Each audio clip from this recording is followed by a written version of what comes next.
In the Starvale Library, in the High Spires district of Crosshaven, we travel up the trunk of the massive oak tree that pierces through the center of the library. Our vision follows a little gray squirrel with a black line running down his tail. He leaps off the banister of the spire staircase and skitters across the tops of the bookshelves, hopping from one to the other. He perches on the edge of a nearby shelf and peeks over to see a curly-haired girl eagerly perusing a shelf with haste. Nearby, at a small but lavish apartment, a tea kettle whistles and is grabbed by a stuttering construct. He pours the tea and waddles over to a couch, where a mother and daughter start a long overdue conversation. Elsewhere in the city, at a small boutique sweet shop, tension is mounting. An old former ambassador of Crosshaven scowls in his wheelchair, shadowed by his tall, armor-plated bodyguard. He scowls in the direction of another man in armor and his confused companion.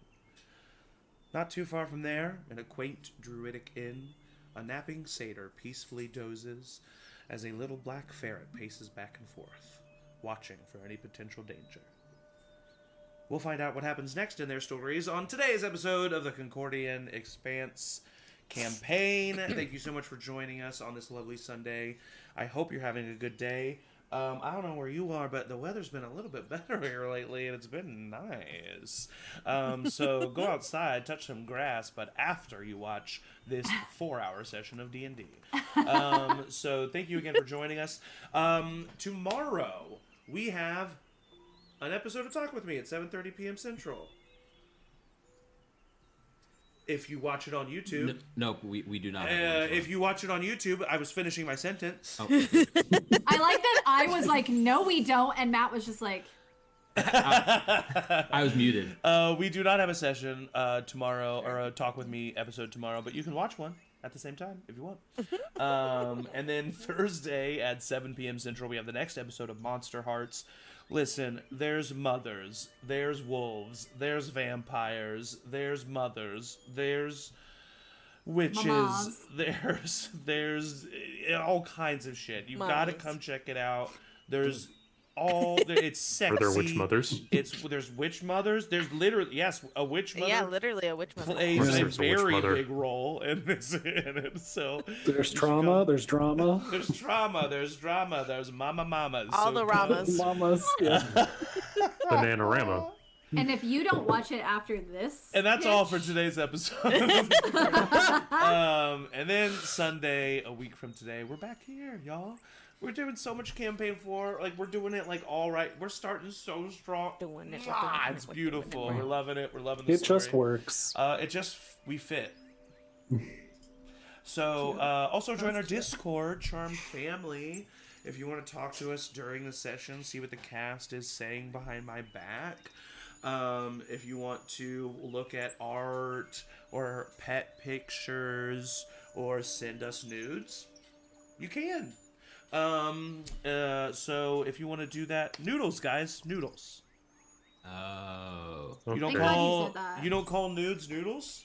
Noodles nudes? Not like Sure that. don't. Nope. That's And weird. we'll say it to your face. You guys aren't hip with it, apparently. Hip. I'm Gen Yeah, Alpha. It's on us. So that's it for today's announcements. Let's start with a recap of last week's session. So in last week's session, our adventurers found themselves in the sewers underneath River Alley in Crosshaven. Having ventured down there to complete a contract for the Iron Guard, our party stumbled across the source of missing civilians and attacks on other civilians.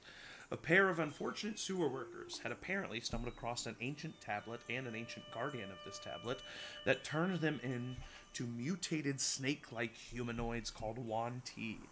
Our party were able to take care of the dangers in these tunnels along with an unexpected orc companion, Luke, who is the uncle of young Drea, the young orc girl saved by Luce, and the friend of Elventer, who was killed during the attack at the Brilliant Bazaar. Luke was here to avenge both his sister and his friend, and quickly aided the party. Having successfully stopped the ancient creature and having saved the missing corporal, our party returned to the nearby Iron Guard station, where they were thanked and rewarded for their completion of the contract. The Master Sergeant there, Jarl Haldor, told the party to return to her for future work, if need be, and that they would also be rewarded for more information on the death of El Vinter. After leaving the station, Luke pleaded his case with the party, asking for their assistance on his mission to avenge his sister and his friend, since they were seemingly already involved. Luce agreed right away, while the others showed some hesitancy. Our cast agreed to meet up with Luke at the Lucky Tavern at sunset, 2 hours before they were set to meet with the Night Wardens. Luce returned to the Druid's Rest Inn, where they recruited the help of a little black ferret to help warn them should any trouble come. Luke agreed to meet with Luce at the inn before they walk to the Lucky Turn together. Pipplin and Sybil returned to their apartment, where they discussed the events, including the fact that Pipplin, during the combat, had not only been able to magically heal the missing corporal and get him into the fight, but that her blood had some kind of iridescent sparkling quality. Pipplin then rushed to the library to learn more about what was happening to her, and we met her employer and friend, Jorge Hera. Sybil nervously reached out to her mother and was surprised by an instant reply and teleportation, where her mother arrived at her apartment, ready to talk. Lastly, Eovald and Will decided to grab a bear claw together and walked to Sweet Tooth Sweets, where Eovald reunited with the old owner, Catherine, who he had helped at the bazaar. The pleasant exchange was rudely interrupted by an older man wheeled on a wheelchair, accompanied by a halfling assistant and a man in dark green plate armor. The man in the wheelchair was named as Ambassador Nightheart and spat in the direction of Eovald, saying, "Mr. Blackhollow, you've weaseled your way back into Crosshaven, it seems." And that is where we left off, but that is not where we will pick up. We find ourselves back at the massive Starvale Library. It is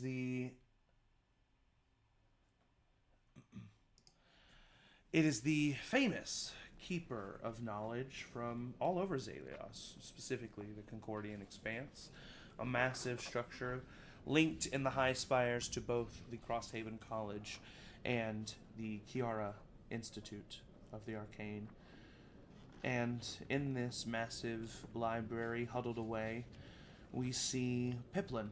She's currently bent over a table in a secluded part of the library. Books are strewn about in front of her as she peruses her most recent find. With a lithe hop, a little gray squirrel with a black line down his tail lands on the table and scurries over to Pip.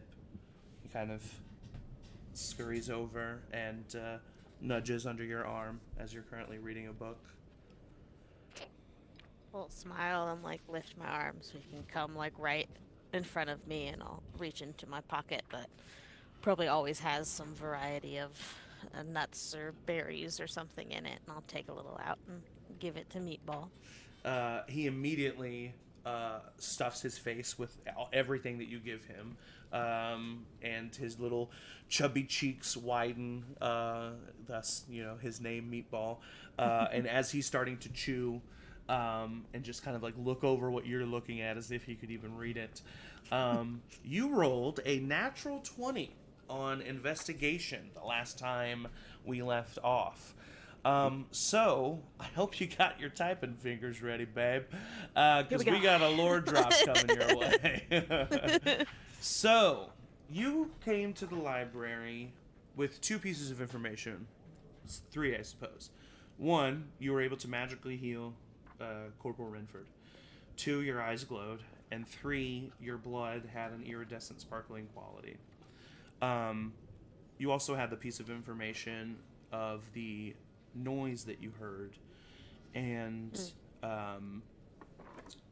Sybil led you to believe that this was divine in origin. So using all of that information, you gathered up some books, you gathered up some things, and you found that all of those qualities, the iridescent blood, the sparkling blood, the healing capabilities, the divinely inspired features, such as the glowing, are all traits of a race of humanoid called the Aasimar. And once you discover that you are exhibiting all the traits of the Aasimar, you find 3 main books that are the most helpful in your investigation.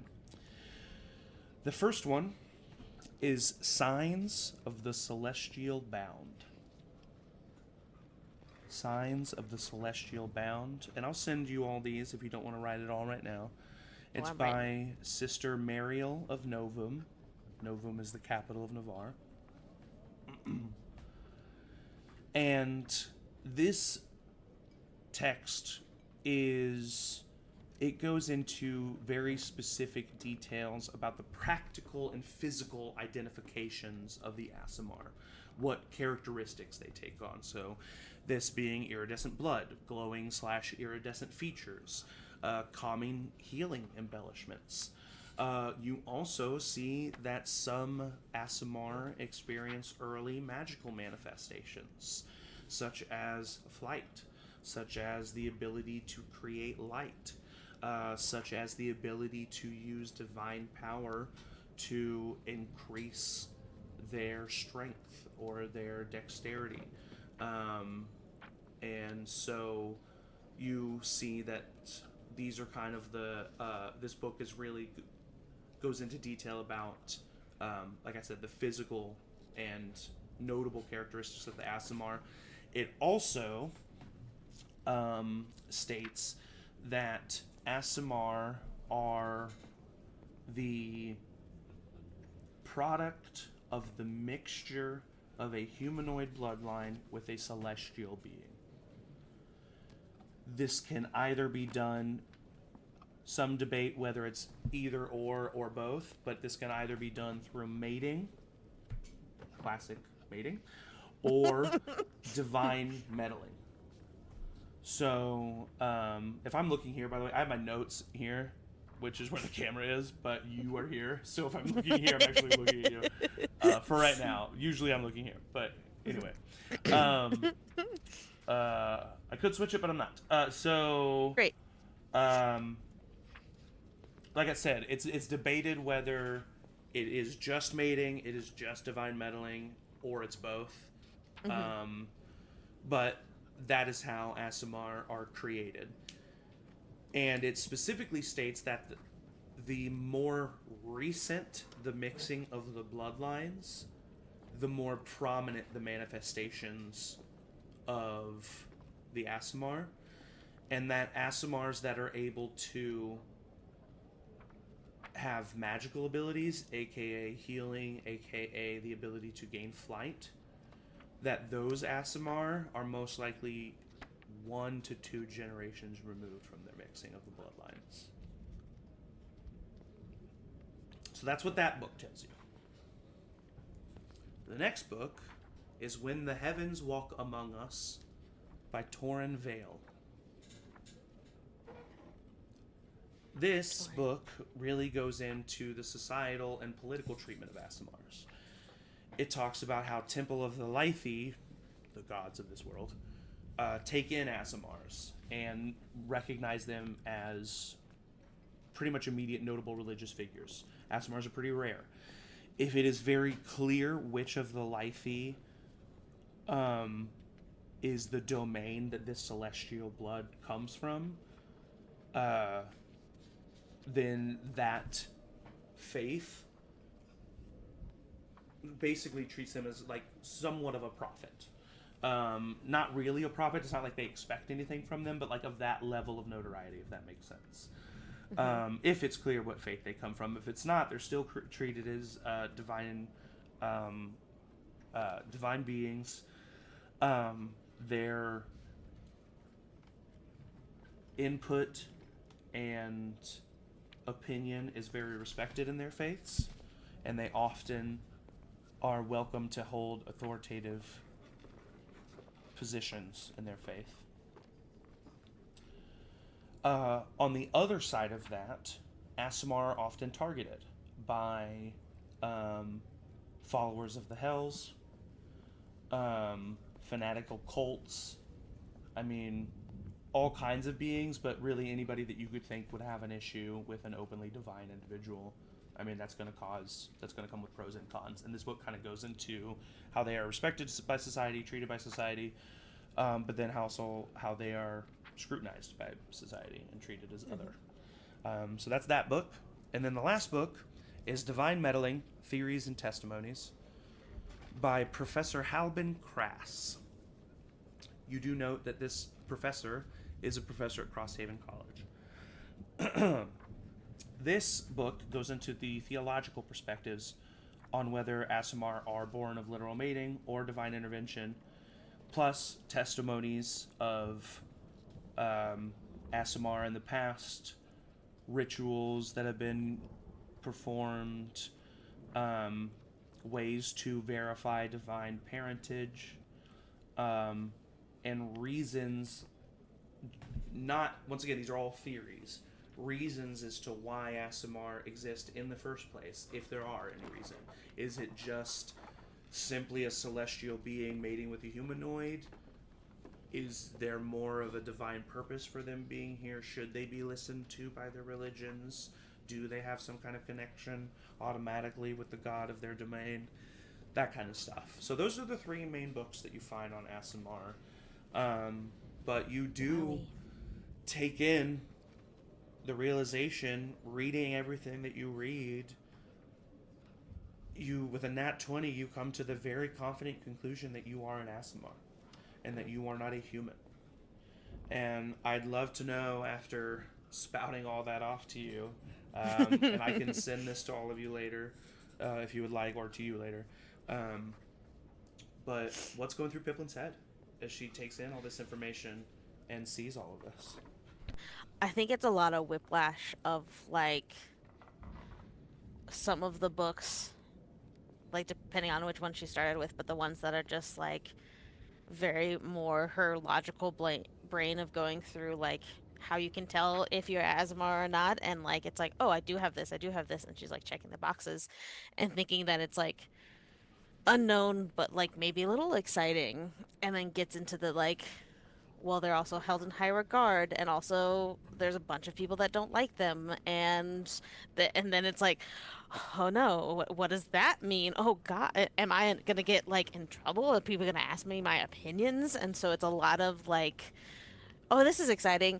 Oh, this is terrible. Why is this happening to me? Oh, this is kind of cool. Maybe this is how I got my magic. Oh no, I'm gonna be hunted and die. And just, like, a true roller coaster of emotions that she's going through. And I think after finishing those 3 books, she, like, has another kind of just, like, in shock moment of just, like, sitting there and probably just listening to Meatball chew on his little snacks and just, like, stares kind of straight ahead for, like, a solid couple minutes, just, like, very internal processing and not sure how to react to all this information, because there's good and bad. Yeah. Real quick, there's something I forgot to do. This, Angie reminded me when she chatted about it, but this does give you the information that it was not what you thought. But I forgot to open up EM Inspiration. Okay. Alright. Alrighty. Zach makes it seem fun to have a wife. That sounds fun. She's fun. I enjoy it. She's pretty good. And, like, so gotta get hot. me one of those. She's really hot. Get you one. Not for all of us, but you know. Yeah, that's fair. She's you know? objectively hot. And so, It was as just you- okay. as you take in this information, honestly, this amount of research would take you the amount of time right up until you're sitting there and you're kind of taking all this in, and you realize, oh, we gotta start walking to the Lucky Turn soon. Like, I gotta go back to the apartment. Yeah. So, unlike libraries of modern day, you are not able usually to just take books out of here. You are able to sometimes. So are there any of these books that you would try to maybe grab to copy information down, or What do you think? What do you think you would do? I think I would want to take all of them, Yeah. at the very least, to likely have to reference when she's brain dumping all of this to Sybil later, For sure. and like pulls open the page and says, "This book says this," and like reads it aloud, kind Yeah. of thing. So I think if Harrow would allow her, she would check out all of them and like promise to bring them back tomorrow or something like that. Go ahead and roll a persuasion check at advantage because he can see how flustered you are, and he also likes you. It's for a friend. It's fine. Yeah. Okay. You did that is what you told him. Yeah. 22. Oh yeah, easily enough. He's like, well, sure, yes, of course you can take them. Just don't tell anyone I'm letting you do it. Oh, of course not. Of course. Yeah. Are you all right? I will be. It's been a day. You know, yes, when of I course. mentioned everything. I know. That happened yesterday. I don't even know what day it is, honestly. Crazy. So is your friend going to die? I don't believe so. So it's not a disease? It doesn't seem like it's a disease. It's a genetic thing. Wonderful. Wonderful. Yeah, it's exciting news, I think. Great. Wonderful. All right, Meatball, come with me. And Meatball, who's been like on your shoulder, comes down and goes over to Jorge. All right, be safe. You as well. And you start making your way back to the apartment. Meanwhile, as we move away from there, we move back to that lush little apartment not too far away. The tea is steeping with steam drifting off the mugs. Your mother, Eliana, looks to you, Sybil, with love, with concern, with relief. She looks to you as a mother looks to her daughter. And she is currently sitting next to you at the couch, and she reaches across. Okay, tell me everything. I need you to promise that you won't be too cross with me, knowing that I'm okay and that I am going to continue to be okay. That feels a little unfair, but I trust you, so I promise. I'm not happy about it, but I didn't quite graduate like I told you that I did. In fact, I did get asked to leave school. Not because I did anything bad, but because and I think Sybil just is like, as she's like saying this, like tears, she's not like crying, but just like tears are coming down her face, and she's like, I wasn't good enough. Oh. I wasn't good enough, and they asked me not to come back, and so What?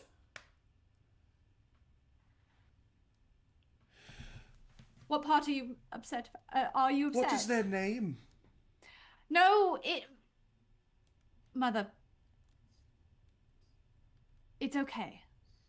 I've had a year to think about it. I've had a year to work on it. But I didn't want to tell you or Dad because I was mad at myself. I was disappointed in myself. I thought if I told you, I knew you would get upset and try to fix it, but there's nothing to fix. Okay? There's nothing to fix. And that's the truth of it, and that's I wasn't what they were looking for. Bucket. And she calls you her childhood nickname that she's always called you. Because as a little girl, you would always run in Oliver's shop with a big bucket collecting little gears and knickknacks to make things. And so you earned the nickname Bucket, and she looks at you and she grabs your hand. Bucket. What? Are you happy with the outcome of what happened? Are you happy with yourself? Oh. I suppose yes, in a way. I feel like I'm just now getting back to it. I've started at the Artisans Guild. Oh, I have a spot. Professor Bolstrick helped me with some of his connections, and so I've been doing some work. I'm not unhappy.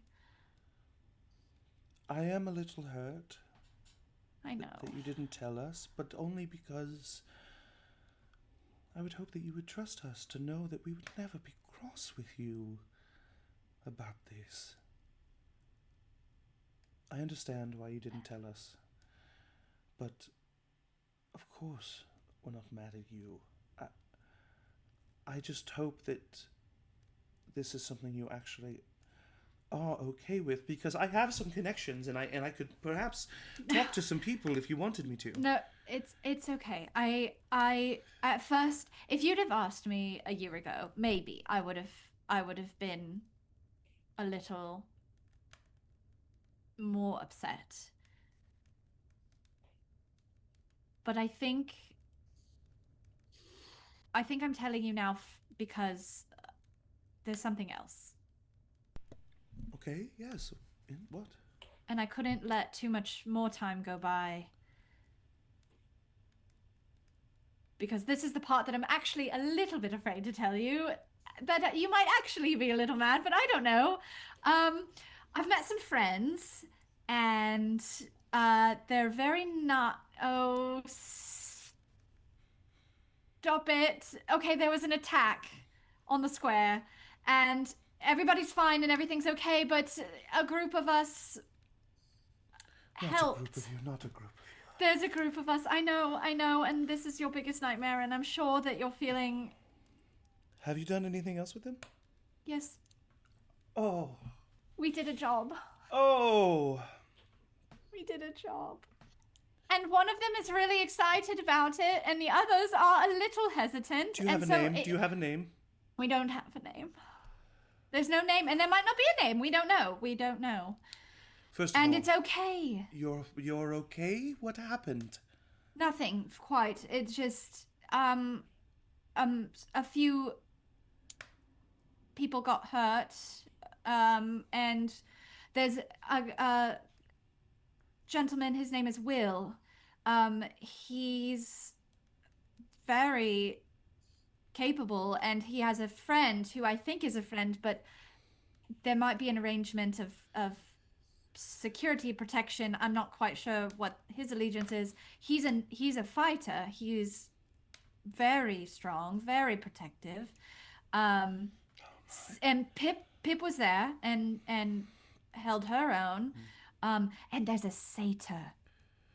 Oh. Remember, like Uncle Emery was telling us, like the Feywild and Yes. everything. Wow.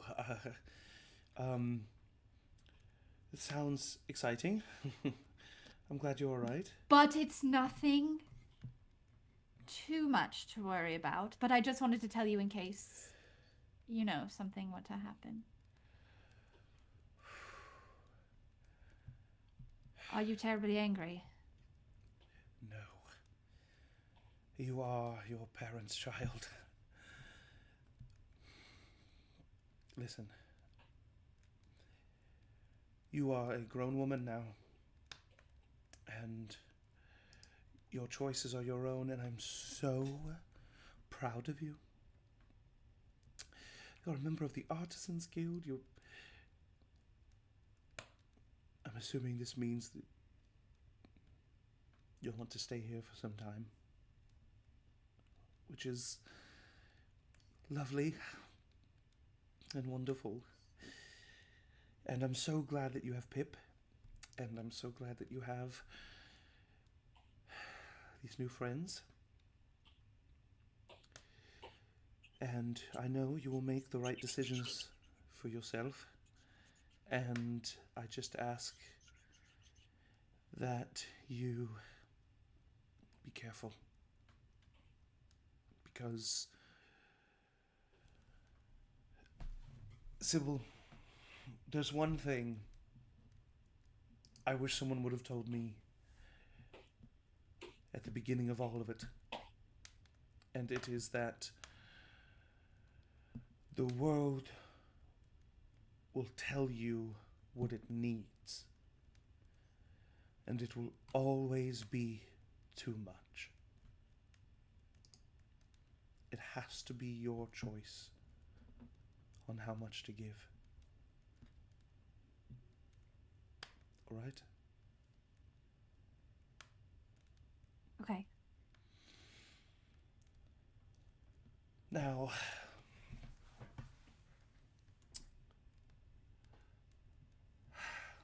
here.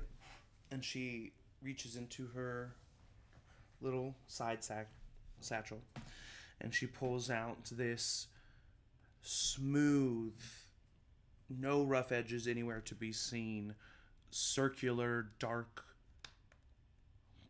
bluish gray stone.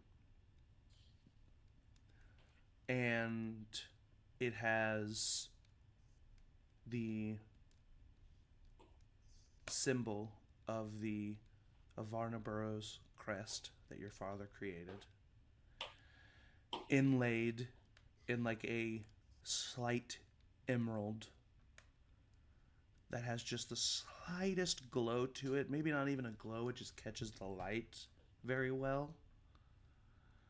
And she hands it to you, and she says, I've been wanting to give this to you for some time. It was going to be a graduation gift.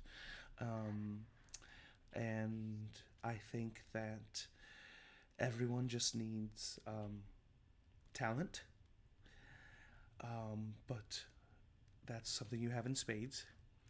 But something that sometimes can be a little hard to get is a little luck. So this is a stone of good luck. And mechanically, if you choose to attune to this stone of good luck, which you do have to attune to it, you get a +1 to all of your saving throws and ability checks. That is the item that she gives you, and she closes your fist around it.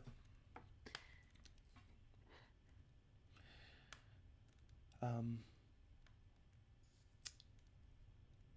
no, I'm blanking on her name. What's your youngest sister's name?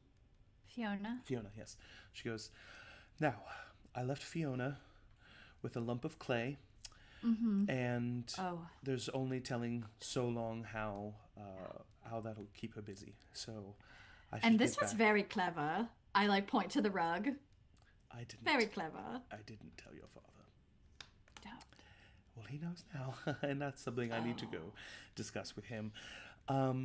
Okay, well, give him my best. Of course, I will. We've been busy with the city and with your hellish siblings, but it's been Does a it lot. work both ways?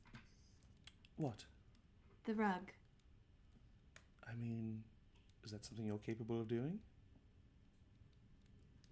Not now, certainly, but If you good can, to know if. if you can learn, yes, it does. Okay. And I was just about to say, it's been hard without you. We miss you, Bucket. I But I'm miss you. so proud of you and so happy you're here. Just stay safe, okay?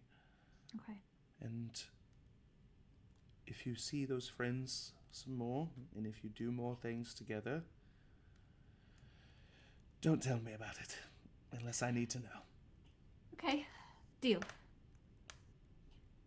I love you. I love you, dear. And she grabs your head and gives you a kiss on the forehead. Yeah, I would hug. I would like squeeze her. And she walks Very over. hard. She walks you over to the teleportation circle. She kind of shows you how she activates the runes, just for your future reference.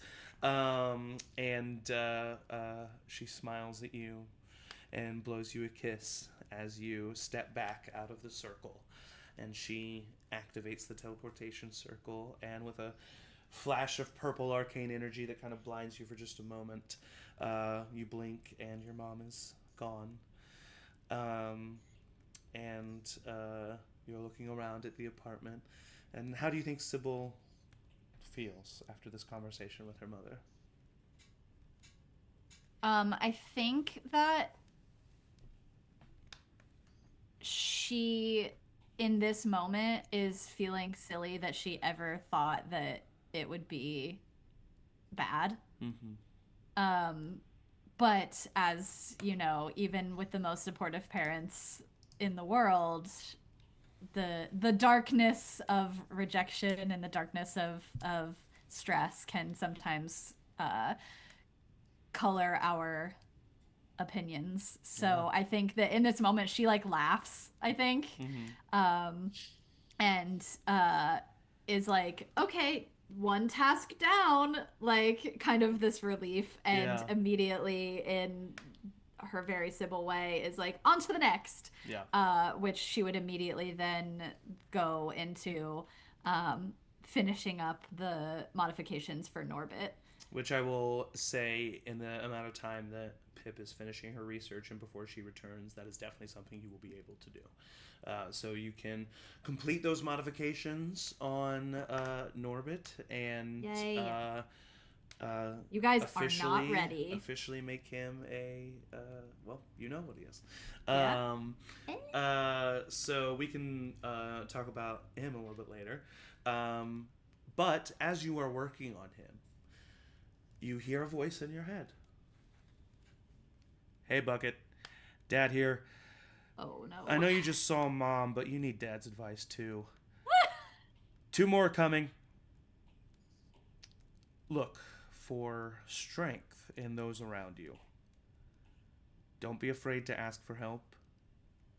You're never alone. That's how I met Eliana and everyone important to me. If that fails, hit it with a hammer until it's no longer a problem. Wasn't aware your mom was such a talented rug maker. Always learning more about her.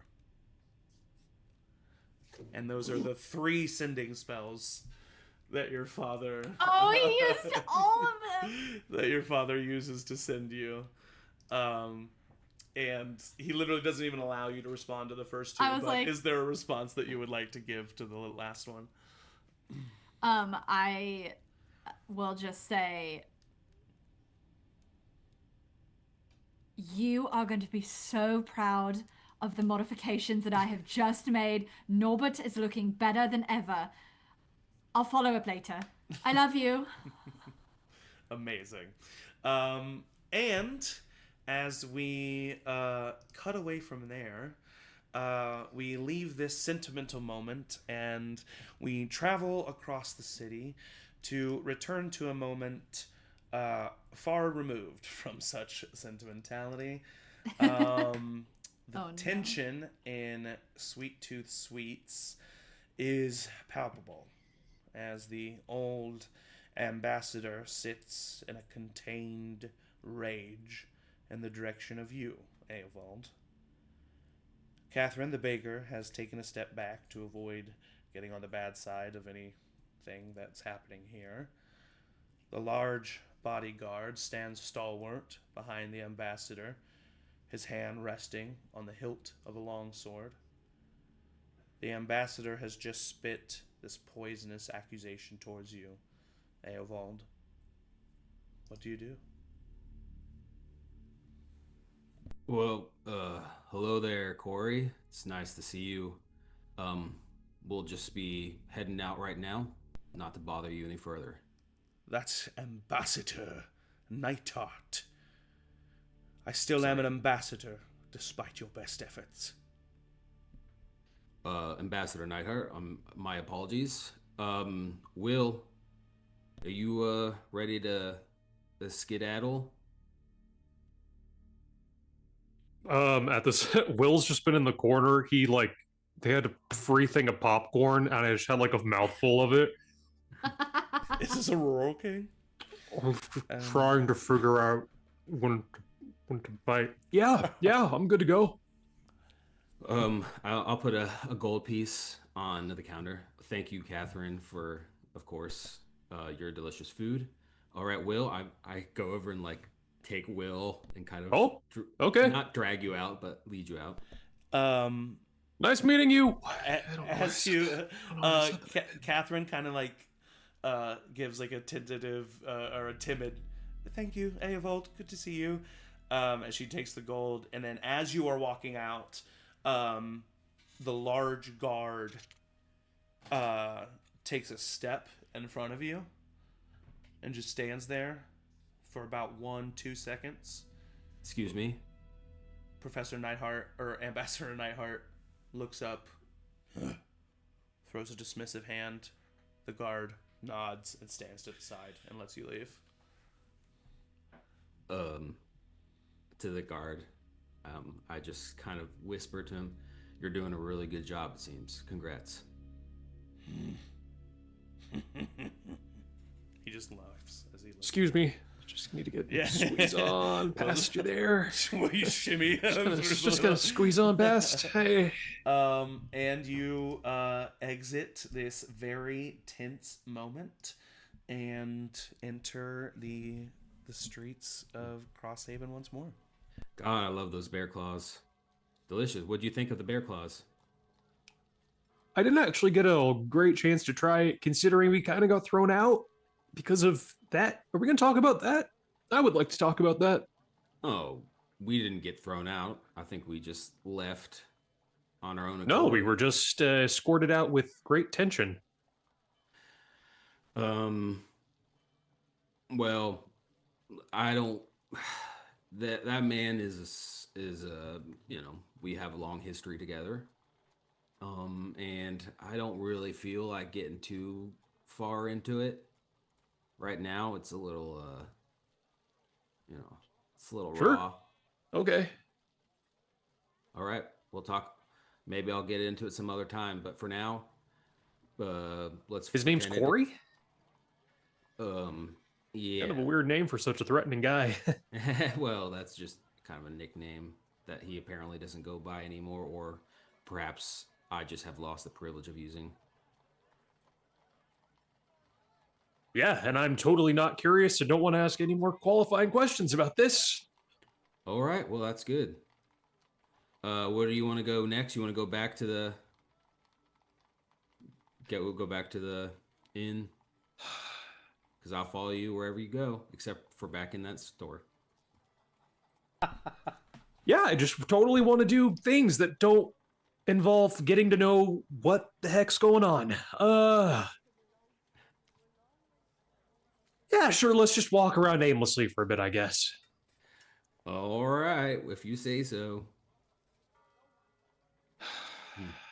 Well, I feel like since I am, of course, protecting you, I would like to get to know you a little bit more. Just in case there's anybody like that might be trying to come and kill you that I should be aware of as your guard.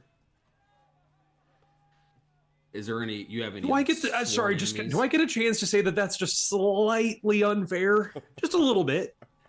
Well, it is unfair, but we also have a professional agreement, so I feel like those kind of balances the equation a little bit. So this, to me, seems fair, but I understand where you're coming from. Counter argument: shouldn't I think, or shouldn't I know that the person protecting me is also super upstanding and doesn't have any enemies that might eliminate him from the equation of keeping me safe? All right. I mean, if you're gone, consider who's going to take care of little old me. Well, all right. I see your counter argument, and I receive it, and I'm internalizing it, and I just want to say that whatever this situation is, it's not any danger to you. I promise. Okay, but if you die, I'm telling. Oh, sure. If I die, you can stay wherever you want. Okay. Are you you a religious fella at all? Not really. All right, good. No disrespect. I mean, I didn't mean good, but it's just not for me, really. Yeah, pretty much. I mean, none of the gods seem that super interesting. Oh, I shouldn't say that. I Just mean, look to the sky for... You think you're gonna get smite or smoke? A little right now? bit. It's one of those things where I'm like, oh, I'm fine, and then I think about it, and then I pause. So I'm like, lightning? Strike me. That's how they get you. I mean, the gods. You know what I mean? Just the threat of getting lightning at any time. That's funny. Yeah. No one's. As far as I know, no one is trying to kill me. All right, that's good. You know what? This has been a good job. You're a good client. Your way with words is so interesting to me. Which word are you having trouble with? Client. Client. Well, I mean, your other things, of course, but technically you are my client. Okay. Don't really know where to go with that, but it's really fun that I get to just, talk about that, and that I don't really get anything back from you. It's a really fun dynamic that we're building up here. I see you really want to know about my history with this man. Yeah. All right, how about this? Sometime, maybe, how about tomorrow night or whenever we get a chance, go get some drinks, and when I'm a little bit liquored up, I'll give you the insight on this man. Yeah. Okay. Deal. All right, cool. Because I'm not going to tell you anything when I'm sober. That's for sure. Okay. I'll only feel slightly guilty about it. Nope, it's all right. It's all right. I understand. Nice. 0% guilt. Yeah, I have a guilt about a lot of things in my life, but not this.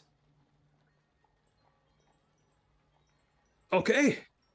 Wow, you are absolutely more fascinating every day that I get to know you.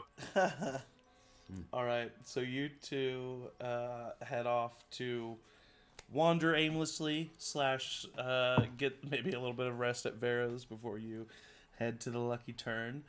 But at this time, we will cut back to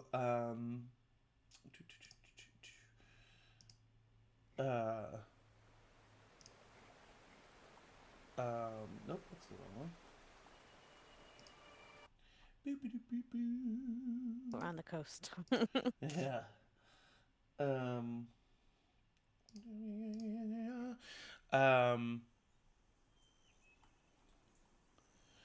Back at the Druid's Rest Inn, we see patrons sipping on tea given to the inn by the owner's sister from Madame Talbot's tea shop. Nanny Talbot, the owner of the Druid's Rest Inn, stands behind the bar, cleaning mugs and seeing to customers.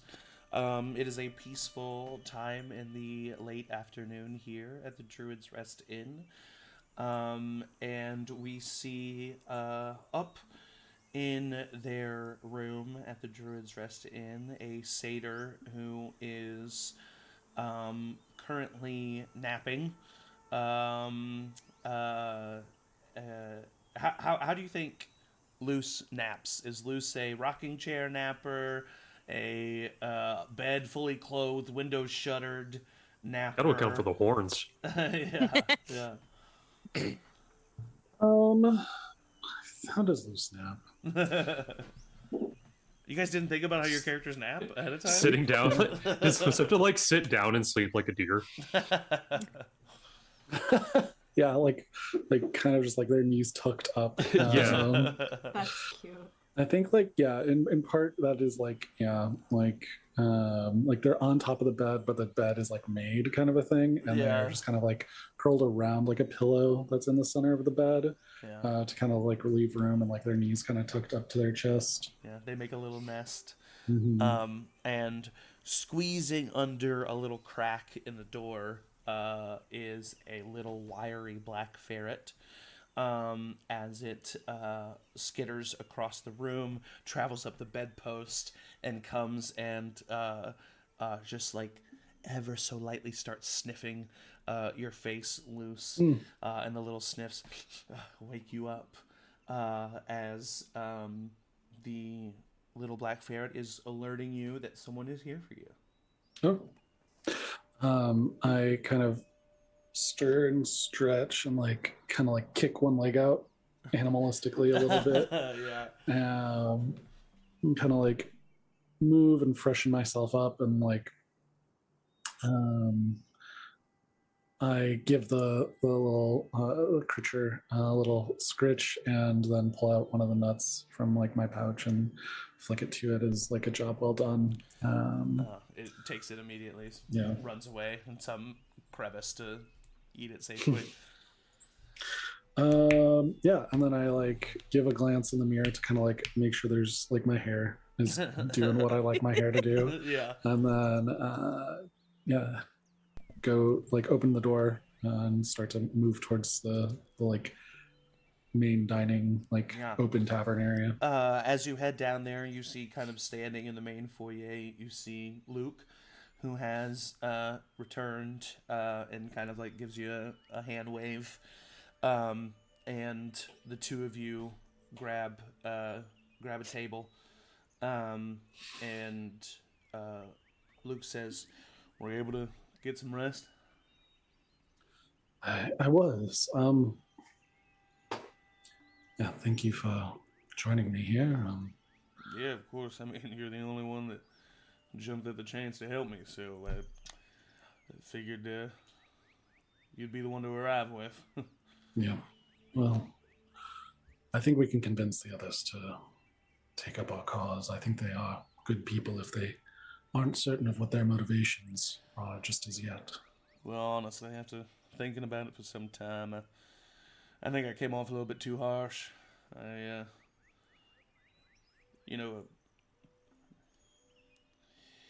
know that this world is dangerous and things happen, and we all have our pasts and traumas, but I lost my sister, and a little girl. She's not so little anymore, who I'd known since she was a little girl, who I'd seen grow up to be a promising young woman. That future was cut short. All of this to say, I'm highly invested in it, and it was rude of me to assume that other people would be too. So I just wanted to, one, say how much even more I appreciate your willingness to help, because you're not really involved in this in any way. And if we can convince your friends, I'll be mighty thankful for sure. But if they don't want to do it, it's hard to blame them. Those women, they looked capable, but they looked young. Wouldn't be surprised if one of them was a student or something. I mean, who am I to ask them to put their lives in danger? I mean, the other ones, the armored guy, he seems like a fighter. The other one, he seems eager, capable himself, but maybe they got their own problems, their own destinies, their own paths to go down. I don't know. I'm just saying things. So do we all, but I want to affirm I am involved. I've made promises, and I intend to find answers for your family. That is... Well, I'm not just saying this because you're the only satyr I've ever met, but you are the finest satyr I've ever met. Oh. Well, thank you. Just to clarify, it might fine is good and just like quality. And I understand. Further clarifying your point may only serve to damage my ego. And no, I will take not the that you're. No, I just didn't want to seem. I just didn't want to seem. I would never compliment a person's appearance that I just met. I mean, not that I wouldn't. Sure. All right. As a fae, I'm quite used to being taken with, I'll say. Oh, all right. Well, hey, good for you. All right. So, to the lucky turn. Yes. I thank you for meeting me here early, and I didn't have much else to say other than I am going to do my best to convince the others to take part in our cause. If you don't mind me asking, why are you so quick to just say yes? I haven't been in the material plane for very long. Where I'm from, people tend to have more peaceful, longer lives. There's less struggle there. Things are more hedonistic, I'll say. And while surely I have seen death and loss and hardship,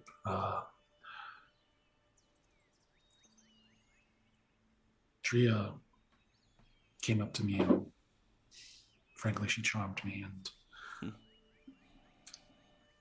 to see her go so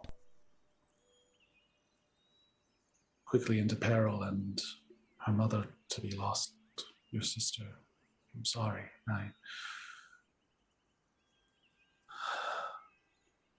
Well, it's emboldened me, I'll say.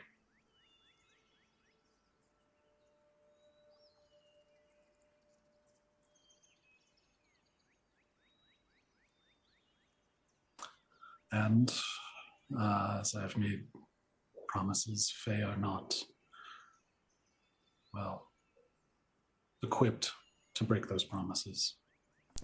Oh, I know just how loyal the Fae can be. And he kind of nods over, and you see Sylvester just like fully splayed out on the bar, just like stretching in his cat form. And Luke's demeanor kind of darkens just slightly. Was it quick?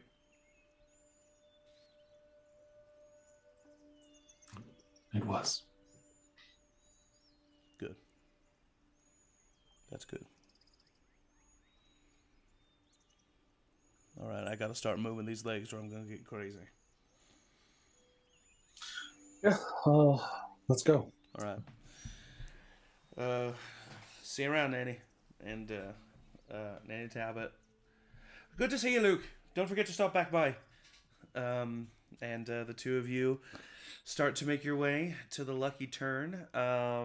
And before we reconvene at the Lucky Turn, Pip, you arrive at your apartment just after having done a ton of research. You have agreed to meet with everyone at sunset at the Lucky Turn. You'll need to both leave your apartment in the next 10-15 minutes for that to be able to happen. So, quick turnaround here. But as you enter the apartment, Sybil, would you mind describing to us, as you're scuffing up polishing the final little plate here, the differences of Norbit and how he's looking? Yes. So whereas he was a bit rudimentary, a little bit kind of like a child's Lego sculpture, with bits and pieces, Sybil has been kind of over the course of her time since not being at school collecting bits and bobs, in hopes to, make Norbit a little more of an adult looking creation. So he is still roughly the same size and shape that he was before, about 3 feet high. But all of his extremities have been reinforced with like non-rusty metal plates, kind of similar to the look of like not chain armor, but like plate armor, where it's like kind of these overlapping, interlocking. So he's got a bit thicker of a leg span, and the way that the legs move now are less blocky, kind of like Barbie doll, and more like a little bit more smooth, a little more streamlined. Same thing with his body. It's less like a block of hunked metal. It's been kind of cut into a little more of like a art model form, essentially, kind of not mannequin, still metal, but more of like a body form rather than a block form. So he kind of just looks like, in all purposes, a little bit more construct and a little less block. His head has been reinforced with like old metal helmet armor. His shoulders, the shoulder pawls are like gears, like little like gear kind of like flayed out a little bit. Yes. Bigger gears. And then his eyes and face have been similarly to like what Sybil looks like in her goggles. There's like some old kind of goggle like eyes that illuminate behind them. If you wanted to put a little movie to it, similarly to kind of Iron Giant. Yeah. So that is his kind of glow up. Still 3 feet, still probably same personality, but there's been some inner mechanicking as well, to kind of give him less of a domestic and more of a defensive assignment. Absolutely amazing.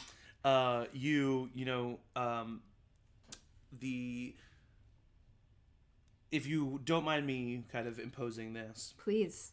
the glow behind his eyes is of a very dull light blue, because the core that you created for Norbit when you first created him, and then have kind of somewhat upgraded here, is this magical core of iron metal that, through your magic and your capabilities, you were able to transform into this glowing blue material that powers the structure of Norbit. And that requires the recharge of the station, which is no longer a thing, on the recharge of the stationary station. He is able to now recharge just wherever he is, because of the upgrade to the core that you made. And that blue core kind of shines through these new goggle eyes in Pip. As you open the door, you hear a slightly more mature and established voice escape from Norbit as he says, "Pipplin, it's good to see you." Pipplin comes in, like, books still in her hands, like loose papers she's been taking notes in, just like, wow. Do you need help with the books? And he just immediately like moves very smoothly, and like he's this big construct, but he barely makes any impact on the wood. And he smoothly walks over to you, and he kind of bows as he reaches out his hands. Give him the books. Right. And then she'll like slowly hand him the books and papers. He takes them and he just goes on and sits them at the nearby coffee table, and then he kind of just stands there proud. I did a couple things because I think, yes, I mean, you have Walter and Florence, and I sure, not saying that he was bad, but no, of course not, but my goodness, don't I look great? Doesn't incredible, he look great? even. And how much like taller is he now? He's still similar okay, height. So still I think the heights. leg extensions probably gave him like maybe half a foot, if anything. Yeah. So he's but like 4 feet tall he's now. broad. He's like broad now. Yeah. Yeah. He's like a walking cube almost. But I will say, like, my mother was here. What? And how is she still here? And no, she's gone. You can tell Pip's also now scanning the apartment, like, oh no, is it a mess? There was a parent here. Was our vibrator out? Sorry.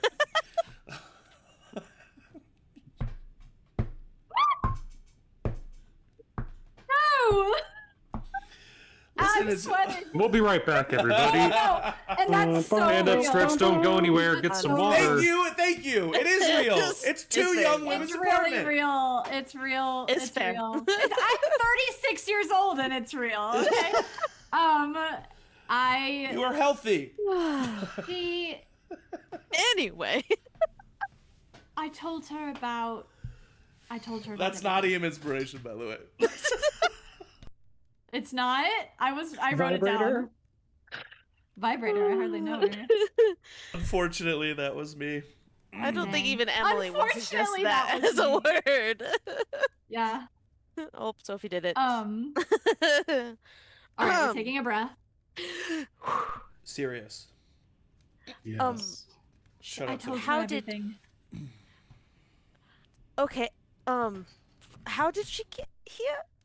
Is she still? And- No, she's not. She's not still here. She was just popped in. She just popped in, and there's no. She can do that.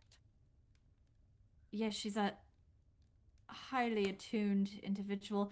The rug may be infused with a transportation circle. This whole time. I didn't know. I was quite impressed. It's I a mean, lovely that could rug. actually honestly be very useful in the Very future. useful. I But need she to did write that say, down later. Sorry, don't- sorry, that's not what's important. You No. told her. I told her about school. I did tell her about Will and Eovald and Luce and Oh, um how did she take all of that? I think less well than the school part, but Really? we have her blessing. We What? have my father's blessing. Uh, She did ask me not to tell her things unless I needed to about it.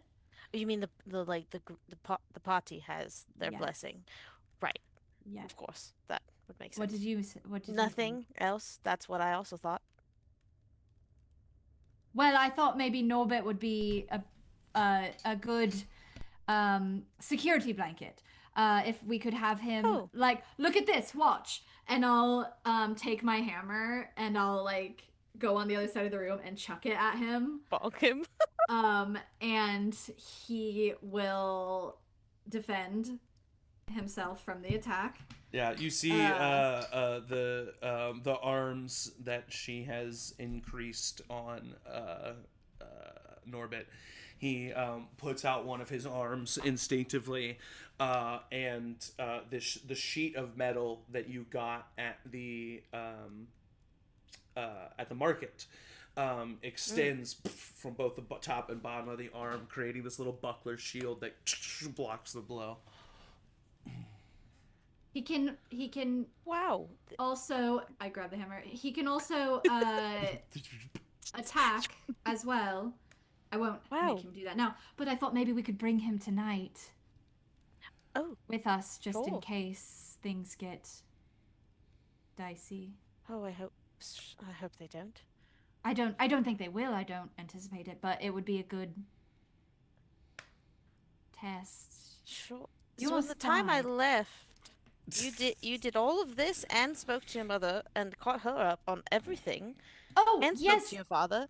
All of that happened and just What did you find out? Are you Oh, so sorry? I didn't I ask. don't know if we have quite the time to get into all of that at the moment. I did find out what I am, though. What you are? Not entirely human, apparently.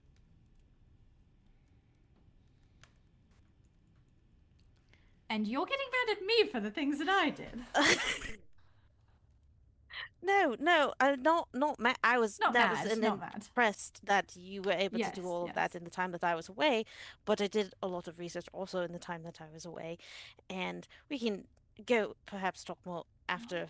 Human. Whatever what are happens, you, a bird? happens. What are you? Well, I can potentially fly.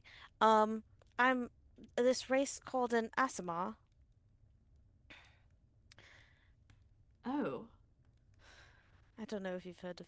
I hadn't really heard. Roll much a about roll a them history before. check, Sybil.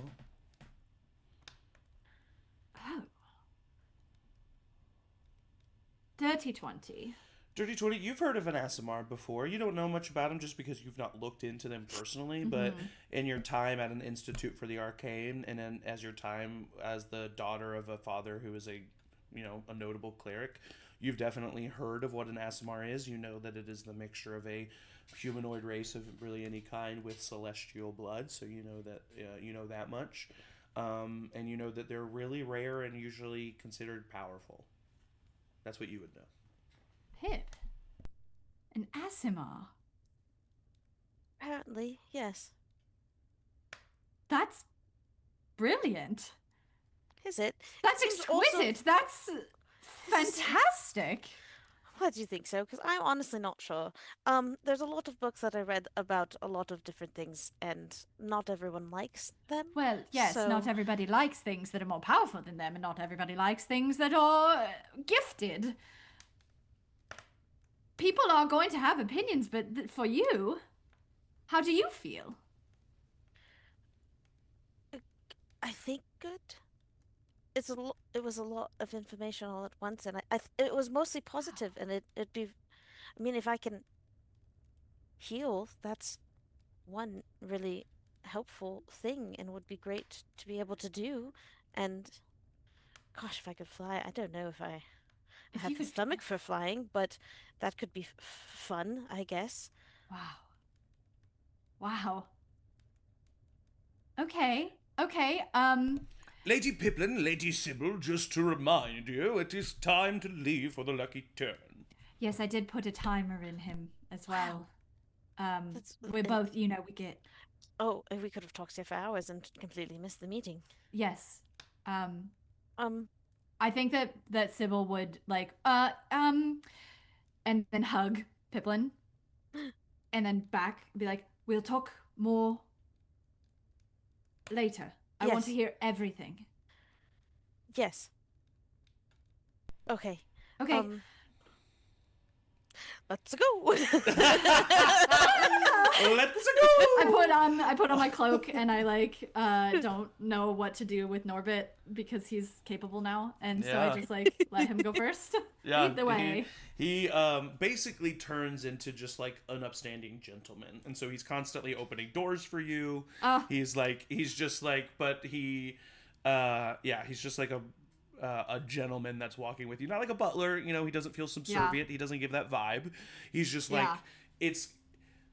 You get the feeling, especially with the helmet that you gave him. I knew. And I want to say this too, like, Norbit has always been like a creation of yours, right? Mm-hmm. And he's always been cute. He's always had like a little bit of a personality. But this increase to his core that you've done seems to have given him not only a personality, but kind of a point of view.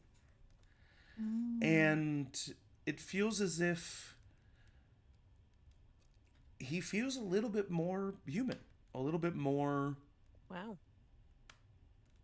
I mean, he's still very much, a construct that you created, but it feels as if there's another person walking with the two of you. And so you get the feeling that with that helmet that you gave him, that Norbit is feeling very much like a knight that is traveling with and protecting his lady. And so you do notice that he is starting to, he didn't used to do this, but he's calling you Lady Pipplin and Lady Sybil. And he did not used to do that, but he is starting to do that. Eovald is going to love this. And so he is just kind of acting like a little mini knight that is traveling with you and with you. And as you all individually make your way to the lucky turn, that is where we will take our first bio break a little bit early so that we can jump right into that. So be prepared to jump basically right. We're going to, you guys are all going to arrive at the lucky turn and meet, and we're going to have that conversation start. So stand up, stretch, get some water, but don't go anywhere because we'll be right back.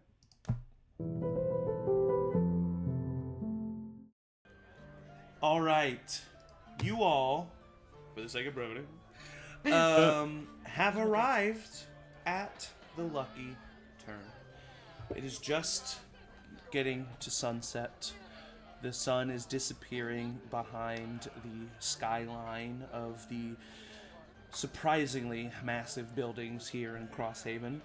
where you are, it's practically nighttime already, with the shadows extending all the way across the street, thrusting the area into a dull darkness. So the lantern lighters are walking down the streets, lighting the lanterns. The day is ending for the majority of business and travel goers, and so the taverns are beginning to fill, and the Lucky Turn is no exception. You walk in and you see people drinking, you see the gamblers on the second floor, you see a trio of musicians, a lute player, a drum player, and a flute player over in the corner. You see the owner and proprietor, Rookale, who gives you all a nod and recognizes you. You see the bar back, the blue dragonborn Rock, who was dealing with that lively Torhart last night. You see him going around serving people, as well as Amelia Morgan, the other barmaid. And one of the three of them gets you all the drinks that you would like. That first night, it was on the house. But tonight, your drinks are costing you money. That's right. You're going to need to keep track of your money. So, it's a silver per drink. So, mark off however many drinks and silvers you think you would do. But, with that being said, for the sake of ease, you all arrived relatively close together.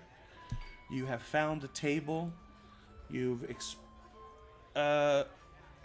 exchanged pleasantries and small talk, but you are now seated around this table, all six of you, drinks in front of you, and the evening is yours. Right after I ask Angie what she wants to say. Can I say that I told Norbit to stand, like, near a back entrance? Oh, yes, of course, yeah. I don't want him to be, like, conspicuous, but I want him to be available if, for whatever reason, we get into trouble. Yeah, he takes it as a full mission quest. Yeah. And he even, like, when you say this to him, he kind of bows slightly, accepted, and he just walks off.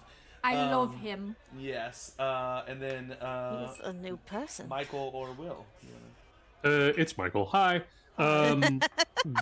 Would we have had time in the in-between to...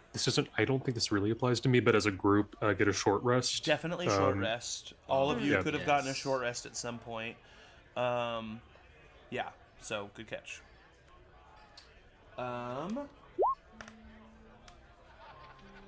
But yeah, you are all around the table now. Some conversation's been had. It's not like you've just been sitting here in silence. You've, told each other a little bit about what you did, I guess, or just, said hi. But you're here, and you're around the table now, and you have drinks in front of you. And, Luke, let me turn this down just slightly. Is that too loud for you guys? I can't even hear anything. No. Oh, you can't hear it at all? I can hear it. I can hear it. Yeah. Might be a me thing. Okay, Luke kind of starts it off and says, before, I guess we get into business, there was something I expressed to Luce on the way over here that I wanted to express to the rest of you, and that's that I hope I didn't come off too harsh earlier. I have obviously a high personal investment into what happened to my sister and my friend, and I was under the impression that you all were involved a little bit more than you actually were, and I shouldn't have assumed, and I just want you to know that I appreciate your friends' insistence on helping me and am accepting it with open arms, but I don't want any of the rest of you to feel any pressure, not from me. I just wanted to make What's it like to turn into an animal? Speaking of animal, Sylvester is definitely just like whoever's legs or laps are allowing it. He's getting up in and sharing the love. But Luke kind of smiles and he says, honestly, it's fucking amazing. It's so freeing. It's Okay, can I ask this? Because this has been on my mind for years, and I'm sorry if this is slightly inappropriate, but I just have to know. If you turn into a giant spider and you eat something, like maybe a goblin or something, and then you go back to being a human, where does that food go? It's still inside me. I digested it. So you would have like a full goblin inside of you? That's nuts. Yeah. Would it burst out of you, or would it shrink inside? This is what I've been wondering for years. I guess I'm curious about this too. I'm under the impression, and I don't know this for a fact, I am under the impression that once it is inside of me, it shrinks inside me. Oh! Yeah. So That's I think nuts. if I were to eat a goblin as some type of animal and I was to turn back into this form and you were to kill me immediately and cut my stomach open, I think you would find a miniaturized version of whatever I ate. Okay, if you turned into something giant and you swallowed a bit of treasure and then you turn back into yourself, you would be able to like smuggle treasure out of places. I've never tried it, but if my theory is correct, yes. Oh, right, we have some experimenting to But do. I'm also, This is a lot of practical uses. I'm also able to absorb the gear that I'm wearing into my form. But then when I go back in, what happens there? Magic, bro. Magic, my man. I don't know. I focus. Sybil's like on- writing this down. I focus on the energy of the nature around me. I don't really Does know that how concern I do you? It. Does it concern you that you're using magic without really understanding it fully? Well, I understand it. It's the way of the druids. It's an ancient magic, and it's one where instead of trying to find the exact explanation as to how and why everything works, you embrace the gift as it is. Well, every time I hear about magic, it's always like, oh, this is ancient magic, and you don't worry about figuring out. And I'm like, not for me. I like to be 100% sure what I'm doing at all times. That's very fair. It's very fair. I was born into this, so it's very common to me and very understandable. So, Can you fly? I'm working on that. Okay. I am going to be able to someday, and I'm getting close, I think. But no, right So now I cool. can only turn into animals that can, walk on land, swim in water. I can turn into animals that can swim. But flying animals is it's hard to get a grasp on it. Their anatomy is so different from ours. Sure. Yeah. Oh man, you could turn into a fish and then like go see mer people. There's so many practical uses for this. Yeah, I've never met any mer people, but I've met some water nymphs, and Oh, they're mischievous little creatures, that's for sure. But yeah, no, it's thanks for asking. It's fine. You can ask me any questions. I'm an open book about it. So I think I'll probably stop asking questions about now to not seem like a total weirdo. But open up the floor for anyone else to get to know him. how do you have your magic, if you don't mind me asking? Did you learn it? Me? You learn it at the institute here, or Oh no, I've never studied. natural talent, huh? I guess so. It's impressive. You learn it teach yourself, huh? Kind of. I feel like magic is kind of. I don't know. Maybe this sounds a little crazy, but I just think of what I want to happen, and it happens to varying degrees of success. Hey, So you don't have like a book or anything? I think I am the book. Yeah, I get that. It's very similar, to my magic in a way. Oh, right. It's Didn't know it's that very about you. innate. Yeah. And you're not worried, Will, about where this magic's coming from or how it comes through you or anything like that? I don't know. I always felt like it just belonged. I mean, I started out just being able to, hear people's thoughts. And sometimes I can move stuff with my mind, not super consistently, but sometimes. All right, Will, be honest. How often do you read my thoughts? I really don't. Okay. Well, I can Oh gosh, how do I put this? Oh. I'll go quiet, and then Just so you know, just real quick, I'm really sorry because I want to say this before you do this cool thing. Luke rolled an insight check and rolled a natural 1, so he definitely thinks you're lying. Sorry, go ahead. Okay, cool. That's fine. I would just go quiet, and then in Eovald's head, he would hear me say, I can do this. I can talk to you, and you can talk to me for quite a while. Cool. But that doesn't really mean I'm exactly reading your mind at the moment. Oh, wait, can I talk to you in your head? Am I talking in your head? Mm-hmm. It's a really weird sensation, Eovald. You're like, you feel the thoughts forming, as words, and you feel the expression of your thoughts happening as if you are communicating, but the feeling of not actually moving your mouth and your muscles, it happens naturally, and you're able to just do it, but it is kind of like a whiplash of like, whoa, what's happening here? I mean, I know you said you're not like necessarily reading my thoughts at this moment, but it still kind of gives me the creeps to have someone digging around in there, you know what I mean? Out loud. That's fair. But to actually read someone's mind, it takes a bit of effort.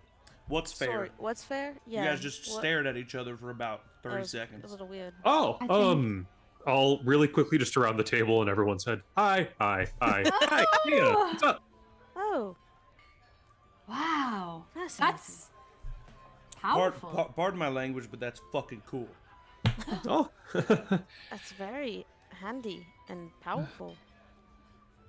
And no, Quiet it is. conversations, I guess. It's not exactly a great battle tactic, but No, but the fact that you, as Luke was saying, taught yourself this magic, that's a feat in itself. Yeah, well, but I also imagine, and I don't want to assume, and to be honest, I hope I'm wrong, but I can imagine with the ability to dig around in others' thoughts, there's been times where maybe that's been a little overwhelming. Maybe that's been something you didn't want to do. oh yeah, of course. And also, it's not exactly great being a precocious 5-year-old who can read people's thoughts and doesn't exactly know that that's not common. Oh, yeah. I was the creepy kid. Well, I think you're I cool. guess I just sort of, kind of leaned into it. Do you have any siblings or? No, it's just me. And your parents aren't famous? I'm a foster kid, so Oh. Oh. no real birth parents, family. Well, you just keep finding more ways to impress me then, Will. That's really nice. I mean, everyone is so impressive. Wait a minute, but I wait, mean- what's that thing about famous parents? Is that like a thing that's normal? Everyone here has famous parents. My, Everyone. not famous. Yeah, Just- pretty famous. I mean, I've kind of heard of Sybil's parents. Who are your parents? Just.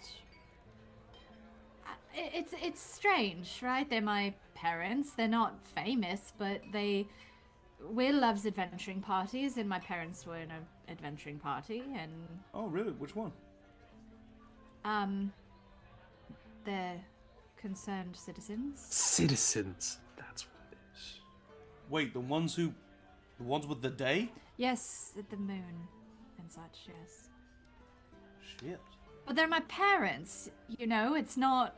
It doesn't feel like my. Which ones my, are your parents? We don't have to get. It's. I am my own person, and now. Well, I'm your here, last and name is Avarna-Burroughs, so Well- I always had a crush on the Tiefling. Oh yes, Aunt Rowena. Oh, sorry. Rowena. Everyone loves her. Didn't really think. So didn't your really- parents are famous enough that Luke here knows them? And They have a Will? whole day, man. You don't know about the concerned citizens? I grew also up in don't a- know them. I don't know them. To be fair, I don't know them that well. I'm more. I grew up in a jungle. I know who they are. Book. No, they're cool. I just have different. No, hey, no, I'm sorry. I'm not judging you. I was just surprised. That's all. Have you guys heard of Blades of Disaster? Yeah. Oh yeah. They're pretty cool. Yeah, and Pandemonium at the dancery. I'm a big fan of the Five Talons. I think having an adventuring party of all women is really cool. I have the craziest story to tell you about that. Eovald was saying something. Sorry. Oh, I was just saying I haven't really heard of this group, but they seem. I always thought Concerned Citizens was, I don't know, some sort of god or something, but pretty impressive, Sybil. Are you like regularly in touch with them? Yeah, we talk. They're, like I said, they're my parents. They're retired. They don't,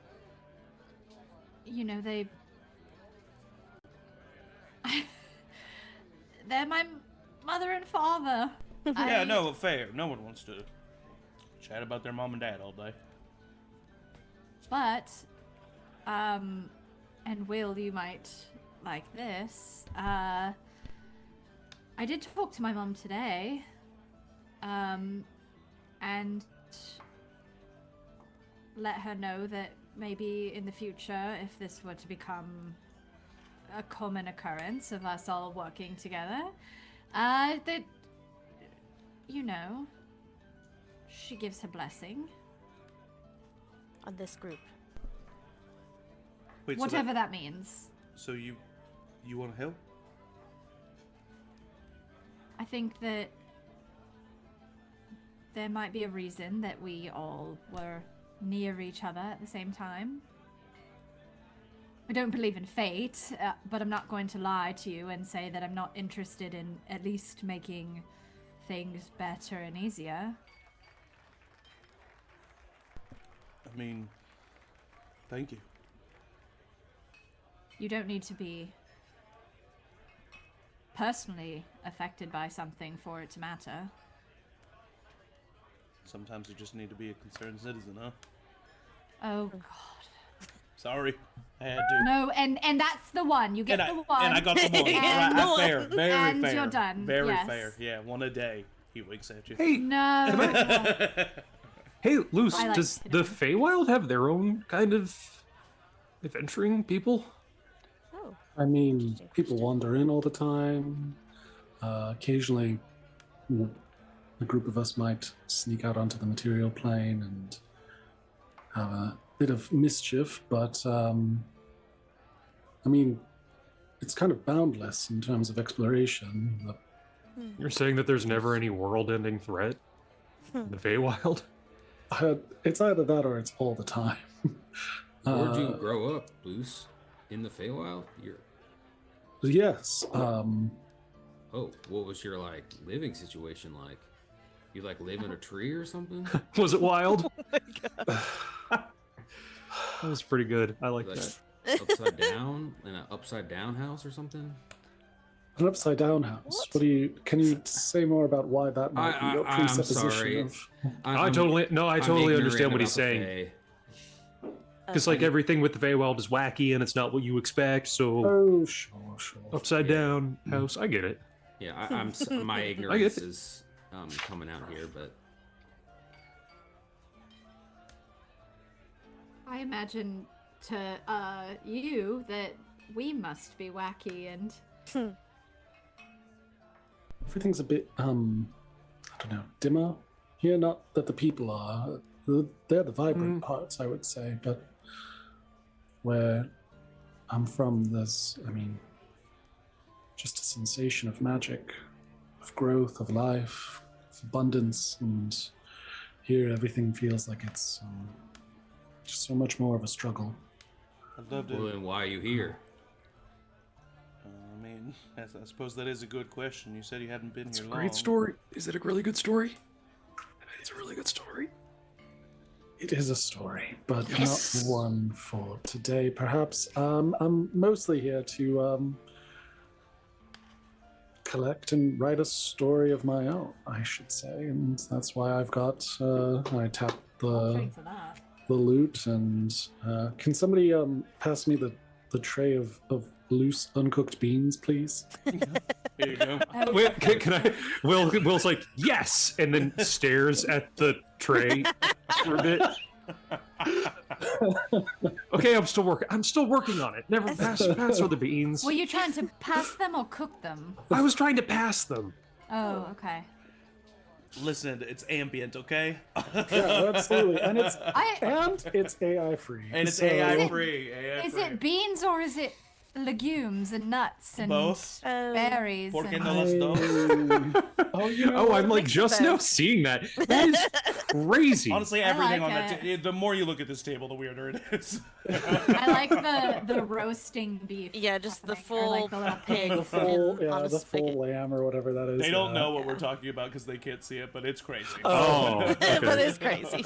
There's also like a bucket of that just has a bunch of heads of garlic. That's what I'm in it. saying. Like it's weird. Well, that's fine. Just That's great. hanging. Also, what I are like these? What it. are these bright yellow and red things? Are those peppers that have been cut up? What is that? It looks I don't like pickled understand. peppers and maybe like pickled onions? Dried Like tomatoes. dates? And The one of bean- them has the a bean garnish. platter is criminal. Maybe mashed The potatoes. bean platter is I think it's- criminal. It's like a Right? trough. All right, be I got it. honest- Hold on, now I got it. I for the love stream. it. I got it for the Just- stream. It's like a trough of We I don't just have think this like. it's on- beans. we've had It this on a looks past- like This is what we're looking We at. have- Is it guys. cashews? it looks like those like naked They- almonds you get. Yeah, on, yeah. Sure. Yeah. It was on the last stream, That's and funny, Doug. I was sitting there quietly contemplating it for now 2 weeks of just like I think those are just It's uncooked. just a tray of uncooked. uncooked. I love it. Yeah. Can you imagine going to someone's house for dinner and that's on the table? I don't Are you know. from the Feywild? Yeah, I don't know, and I don't know why there's just like those potion. I don't get it. I don't know what that is. Those are but- oils. Yeah, jogs of olive oil. Yeah. Yeah, your I mean beans. that's the one farthest to the right has definitely got olives in it. Uh-huh. Yeah. All right. Anyway. I love it here. This is crazy. I love the lucky turn. But yeah, Luke says, yeah, I mean, if you haven't been here that long, oh wait, no, you already answered that question. Sorry, I forgot where we were in the conversation. I got really distracted by the beans. Yeah, we did. Yeah, no, it's fine. Luke, you're from Crosshaven, correct? I mean, I do live here now, but I'm not from here. No. How long have you been in town? Oh, decade. Oh, okay. Yeah. Whoa. I should probably then also give you my full name, which kind of will answer the question of famous parents for here as well. But my name is Pipplin Farweil Duncurth the Fourth. Ah. So Much more famous. I Immediately. would. I mean, argue not, here- so. Let's draw our attention to Pipplin. She loves it. We don't need yes. to draw our attention to anyone. I don't mean to, but that is interesting. That's how did the daughter of two politicians find herself in the sewers of River Alley? Well, I first found myself in the market at the either wrong or right place at the wrong or right time. I think I'm still debating that, but Sybil and I just happened to be doing some shopping and the attack happened and the rest was somewhat of a domino effect, I think. So you are a student, or were a student I at the just- institute. Graduated, yes. Well, This is your first job after graduation, really? Well, I work at the library. That's my primary. oh, Oh, love the job. library. It is I like the library. probably my favorite place in the city. I'd love to go see it.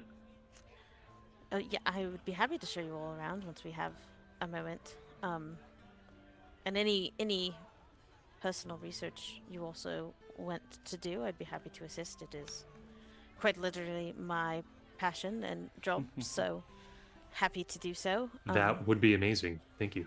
Of course, yes. But you're also a wizard? Yes, Yeah. All right.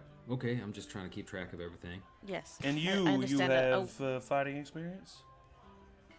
I mean, I do have fighting experience, yes. Were you a soldier? Drink up, Eovald.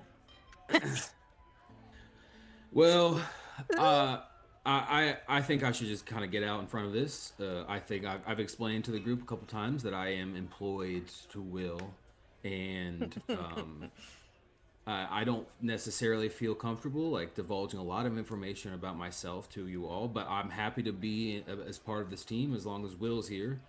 But just let you know that for now you could just think of me as a fighter named Eovald. Fair enough, I guess. Sure. Will we all Really have talented to pay fighter. him? Oh. Or will you I don't- still continue? If he's protecting all of us, I would feel bad if you're just...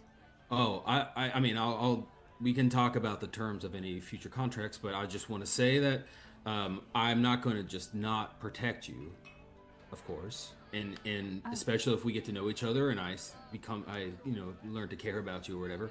But if there's a choice and Will is in danger, I will drop everything to go save him. Now, He's your priority above us. yeah, and that's nothing to Fair. do with your personality. Oh, that makes me feel not great. Hey, to no. hear that out There's loud. Oh. there's no problem with that statement. I think it's respectful to let us know. Excellent. You're a man of work. This is your job.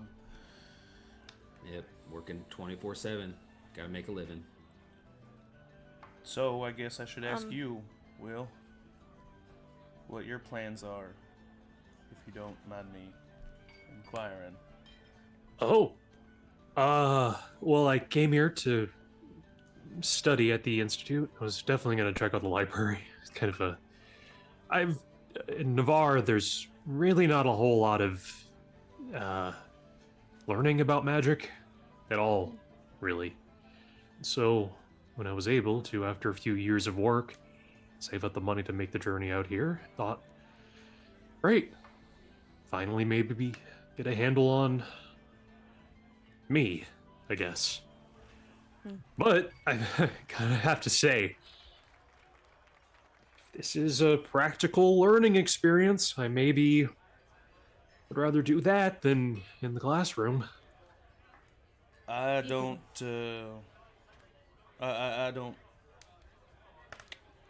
claim to be any sort of person of a professorial nature. However, when it comes to looking inward and seeing what you're capable of, I've got some experience with that. And I mean, if you'd be willing to help Luce and I, and maybe Sybil, it seems, then whatever wisdom is mine is yours.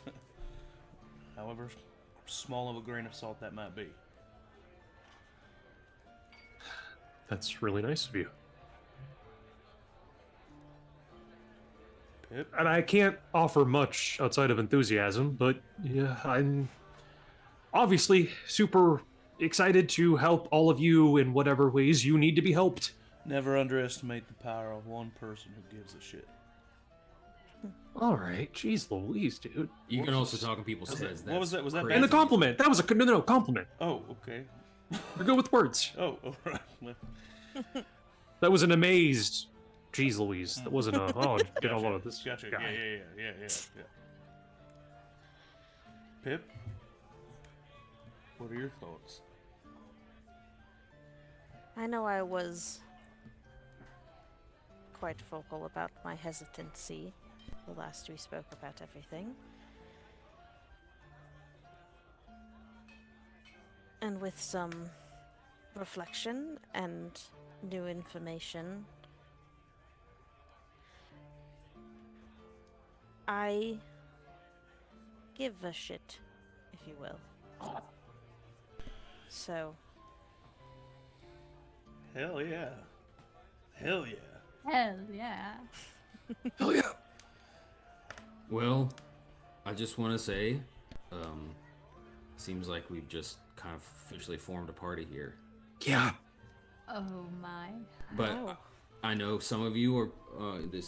You're kind of green. This is one of your first times doing something like this, and it's going to be pretty No dangerous. offense to you, so just I have green skin. It's yeah.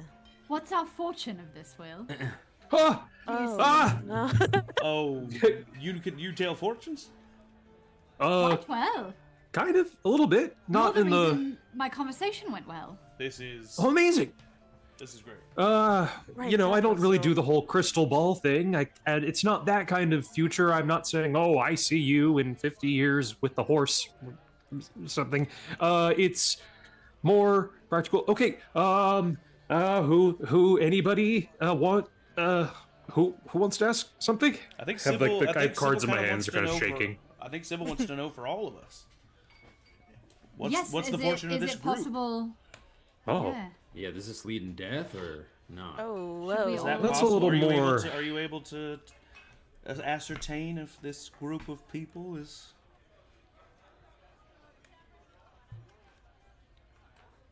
Divides the cards in front of him into thirds. Something like this needs. It's a little more complicated than a one draw situation. Past, present, future. Oh. Typically, the way that I like to do these bigger things. Get out my notebook just to cross-reference things.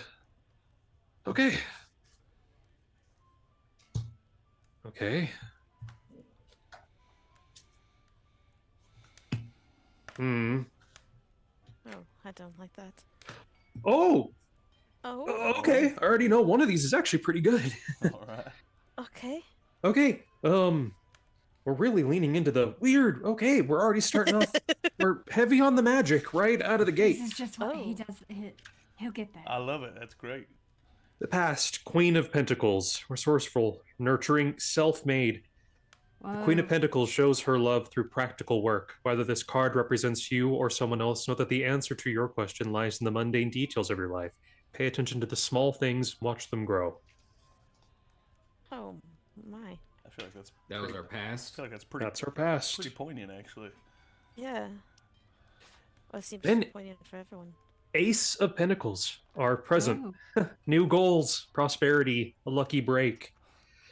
The Ace of Pentacles represents a new beginning, this time as it pertains to the material world.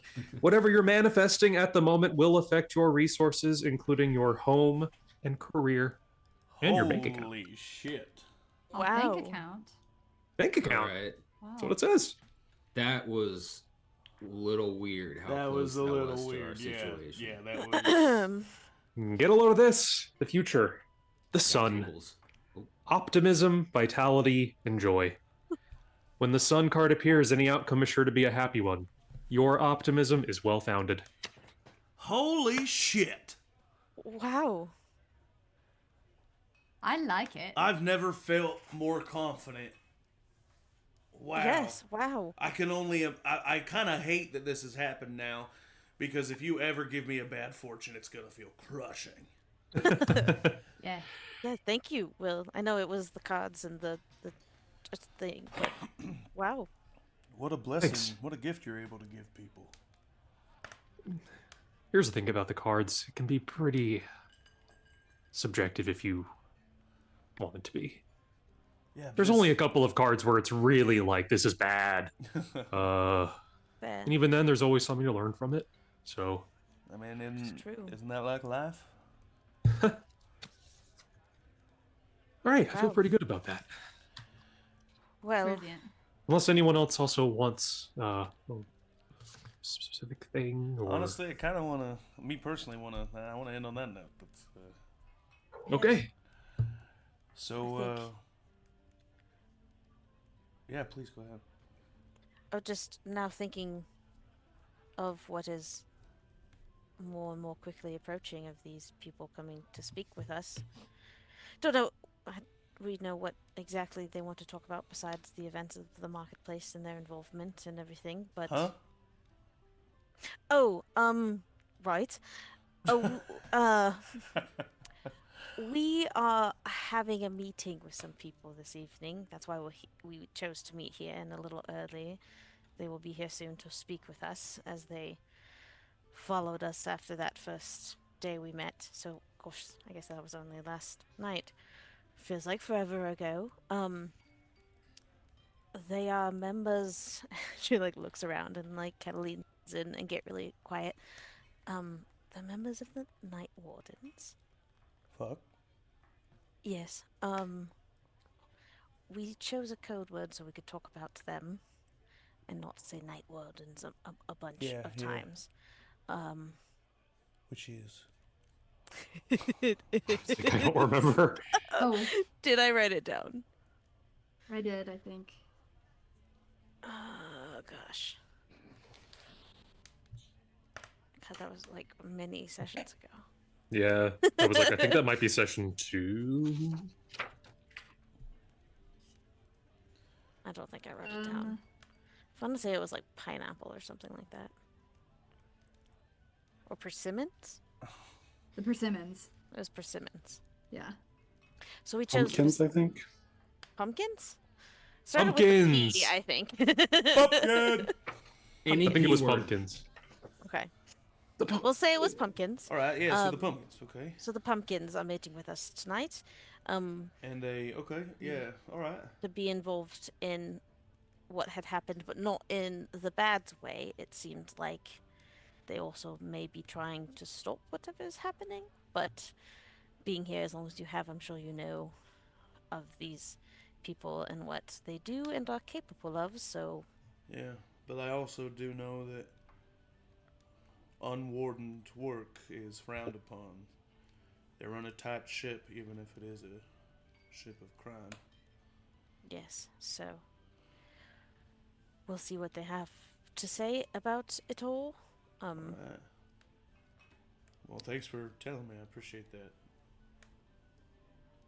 Trying to now be as honest as I can. Well, what do we think, other than this meeting, are our next steps? This is a personal one, but after all of this, I do need to go talk to my family. So, Of that's course, yeah, likely I where mean, I will be headed after this. you guys have had a long day. I mean, if you really are willing to help me, I don't know, maybe we can take a day and meet later, or even a half day, or I don't know. I don't want to rush into things, but I also know that with stuff like this, the farther removed we get, the more the clues run dry. Yes, I mean, depending on this conversation, I agree that the more we can start with our investigation and research tomorrow, the better. But Of course, it makes sense also that you want to talk depends. to your parents, yeah. I'm just sure they've also heard what happened, since I've had to give my name multiple times to multiple guards. Yeah. I don't want to tell them everything necessarily, I just at least know that they know I was at the marketplace, and potentially more than that. Alright. Any ideas Does from Luke anyone seem else? like he's acting weird about my parents? Yeah. Can I Yeah, insight go check roll an that? insight check. I was gonna say yes, he was acting weird. So yes, roll. Yes, he's being weird. Yeah, he's being super weird. 22. 22. Whoa. He is acting a little strange at the mention of your parents. He is not lying, and he's saying the truth. Like, makes sense that you want to talk to your parents. Like, you don't notice any like malicious lie there. Like, he's like, yeah, that makes sense. It just seems that maybe the 22. It's like as if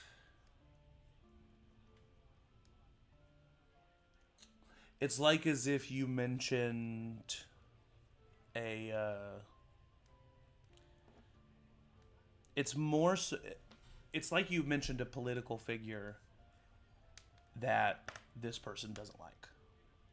It's like that vibe. It's like, Got it. you brought up Trump in front of a liberal, like, kind of not that bad, but you know what I mean. Like, Sure. It's like you just notice a vibe of like he doesn't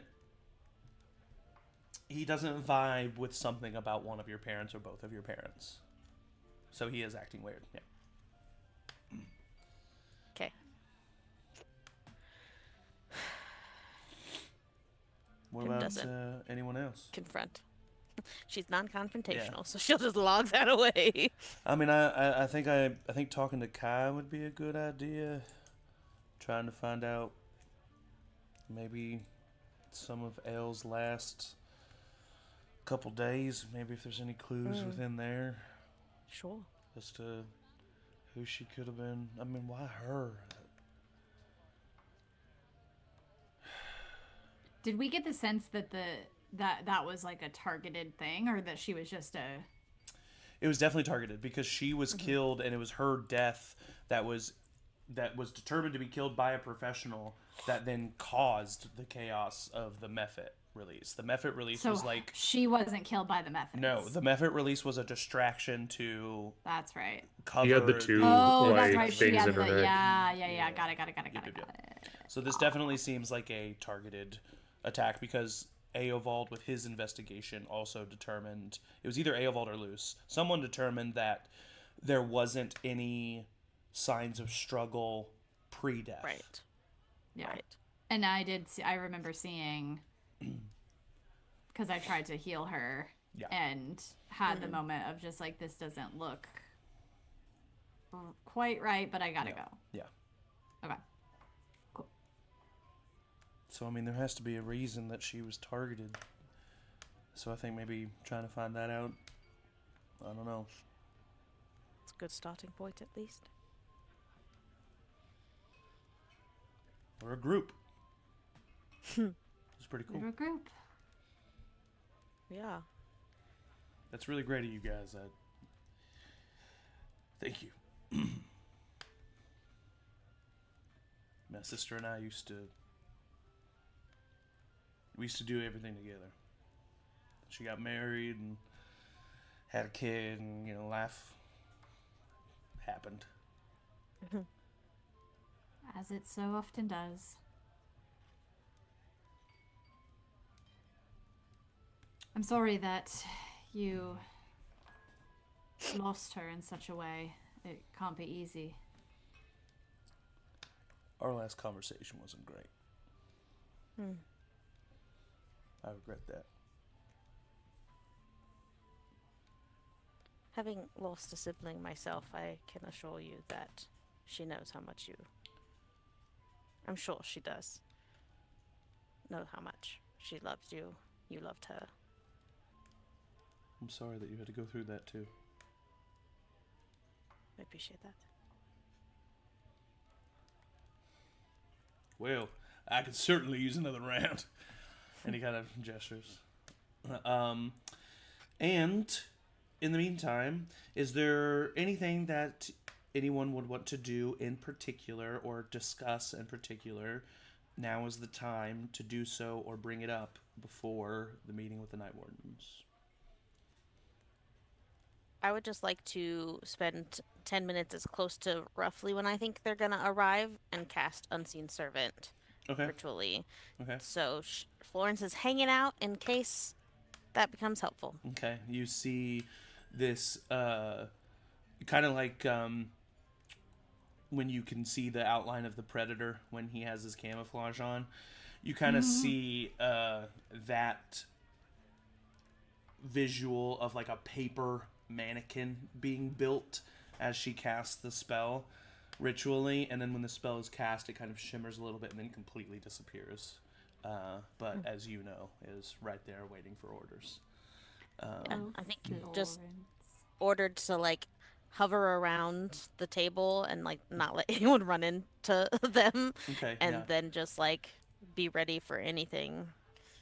Mostly a distraction if needed, if they need to like run or something. All right. Sounds good. Hi, this is Michael. Can I just ask really quick, was it intentional that your companions are Florence and the Machine? Oh no, my god, that's so funny. That's hilarious, funny. though. Listen, Michael, DM inspiration. That's oh yeah, thank you. If our group name is not the Summertime Sadness, that's Lana Del Rey. Is it? Yes. Oh, I'm embarrassed. It's okay. The dog days are We can be over. Cosmic Love. Take my heroic inspiration away. You lose it. I lose it. All right. Yeah, easily enough. That's done. Anything else that anyone wants to do or bring up with the group before the Night Wardens arrive? I take a smoke break out back at one point with a big pipe. When you step outside with your pipe, you see outside a 4-foot tall metal knight who's standing there, stalwart, and you leave the building, and he says, "Good evening, sir."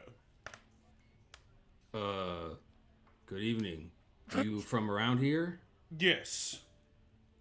All right. You want to smoke? I cannot. You cannot, or you don't want to? I cannot. I cannot inhale. All right. Nor shall I exhale. Okay. Good. Do you know my mother, Lady Sybil of Avarna-Burroughs? Yes, I do. Then you have been blessed by Her Majesty. She created you? She birthed me. Oh. Now, elaborate on what you mean by birthed. Yes, she created me, you imbecile. Imbecile? Excuse me. I thoroughly apologize, sir. I don't know why I said that. I am never confrontational towards other humanoids. Unless I'm ordered to. And he kind of leans in a little bit. Alright. Sybil didn't order you to call me an imbecile just now? That was just you doing that? Yes, and I thoroughly apologize. I genuinely don't know how that happened. Right. Can you just thoroughly apologize just one more time to me? I thoroughly apologize. Alright, get up. Alright, thank you. That's fine. Please don't tell my mother. Are you like her personal guard? Bodyguard? I am her servant in life. With love and devotion. And joy and happiness. Alright. Okay, well, she paying you anything? No. Alright, that doesn't bother you at all? No, it is my purpose to serve and love my mother. Alright. And for the laundry. Well, just, what's your name, by the way? Norbert, the Defender. Norbert the Defender. Well, my name's Eovald, and, It's just Norbert. Oh, my bad, Norbert. I don't know why I said that, the Defender part. Well, I just want to make this pretty clear because I think when we were in there, we kind of officially made a team, and I'm kind of the person on the team that's kind of like the protector and the defender, you know what I mean? Of course. And, don't want you to kind of encroach on my territory. Your toes shall be thoroughly stepped on not. All right, I was getting mad until that last word there. Yes, I did it to trick you. All right, Sybil just tells you to wait outside here. Doesn't even tell you to go in. I am waiting for her command in case anything were to go awry. I would prefer to be out here. It's where the dangers are. All right, friend. Well, I'm gonna go head back inside. It was nice to talk with you. You didn't smoke? You know what? My conversation with you was stimulating enough. I truly do not mind to sit here in silence and not look at you. I can face the wall. It's my favorite pastime. Yeah, I think that's probably best. Okay. Oh, that's new. I just quietly smoke my pipe. Go inside. And he joyously faces the wall with absolutely no issue. And you step back inside. Anybody else, anything that you would do or in a discussion you would attempt to have before the arrival of the Night Wardens? Going once, going twice. Sold. Okay, so at a couple hours past sunset, the doors to the Lucky Turn Tavern open up, and you see multiple people walk inside. 3 figures, to be exact. 2 of which you've seen before. one of which is newer. The two figures that you've seen before, the first one is that of Crod, a large Goliath man and member of the Night Wardens who wears a leather vest of armor, and he walks in and grabs a drink at the bar and sits at the bar. And when he has his drink, kind of turns and faces the table, but stays at the bar. Whereas approaching you, you see Jace Stone, the individual that stopped Sybil and Pipplin. Short blonde hair, violet eyes, human looking man. He approaches the table, and next to him is a elf man who has kind of flowy blonde hair, a little bit of white at the front, bright yellow eyes, seems very lithe, lean, muscular, and I would say without having to roll, just watching the way Jace walks with him, this man that Jace is walking with is definitely the authority amongst these three figures. Jace and this individual, who obviously you see their name there, but you don't know their name yet, they walk to the table and sit down, pulling up two chairs without even really missing a beat. And Jace is the first one to speak up. And he says, "Who's he?" Gestures to Luke. "And who are they?" Gestures to Luce.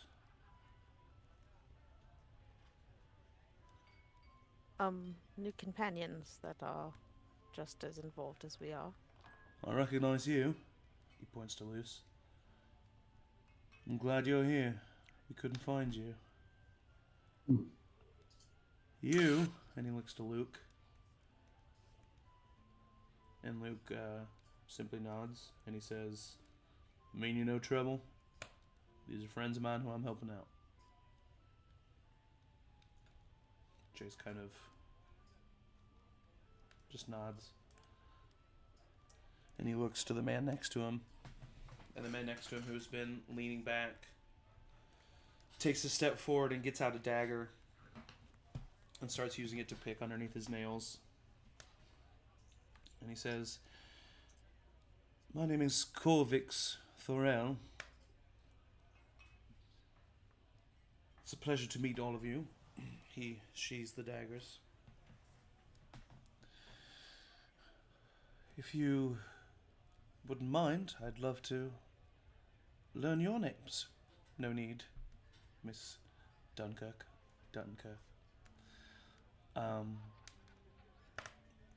But the rest of you would love to learn your names. Corvix Thorell, as I said. This is my companion, Jace Stone. You've met, some of you have met, Crod over there at the bar. As you know, we are members of the Night Wardens." And he just looks to all of you expectantly. Well, my name's Eovald. These two people you haven't met before are kind of new. We've just kind of formed this group so you can trust them.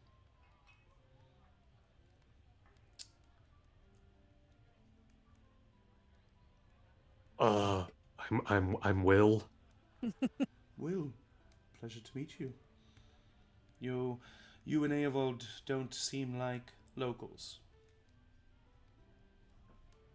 Yeah. What tells you that? Oh, Lots of experience. if you said something, Zach, I did not hear it. Lots of experience.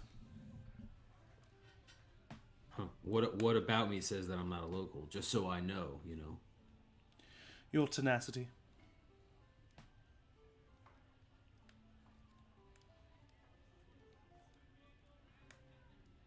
Okay. I'm Sybil. Sybil, pleasure. He looks to you, Luce. I'm Luce, and yes, definitely not from here, but It's a pleasure. definitely wanting to be part of the community. It's a pleasure to meet you, Luce. As a kin of sorts, it is interesting to see someone so native to the Feywild here on the material plane. May I ask, why do you find yourself here? You definitely do not have to answer that question.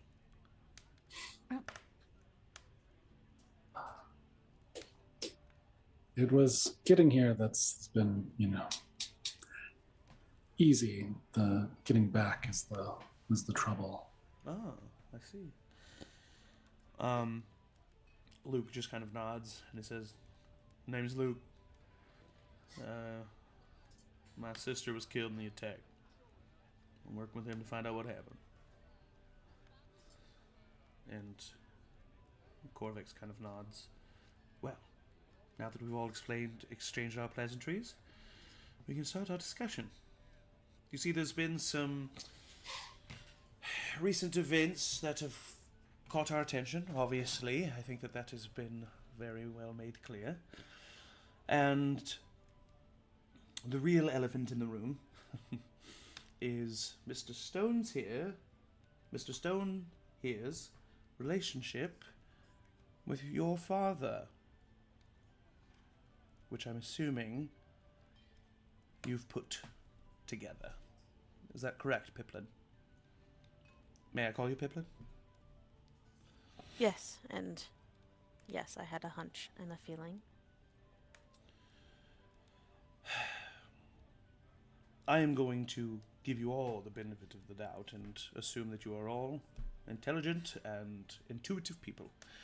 So I don't think I need to explain to you that the Night Wardens, we would not be able to do what we do in this city without the connections that we have. You see, before us, before my father, this city was a mess. Killings in the street. No justice. People afraid to leave their homes. The Night Wardens, some of them might find us unsavory, but we cleaned it up. We don't kill random individuals. We don't harm the citizens of this city. We need the citizens of this city. And in taking over the crime of this city, we found that in order to do so, we needed support. We needed help. We needed eyes to be turned blind time to time. So we needed a connection. Unfortunately, the seat your father inherited made him a prime target for such a connection. We change every once in a while who we are in contact with. And seeing as how the previous councillor had vacated their seat, perished, your father seemed a suitable replacement. So you see here, Jace, Mr. Stone, is the liaison between us and your father. I'm comfortable in telling you all this because should any of this information become public, you will find out just how dangerous we actually can be. And just why we rule this city. So part of this meeting was to firmly, but politely, confirm with you, Miss Duncurth, that your lips shall remain sealed.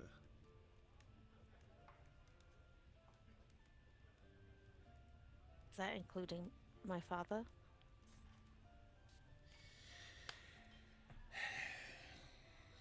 If I were you, young Pipplin, I would forget what you know of your father and Mr. Stone here.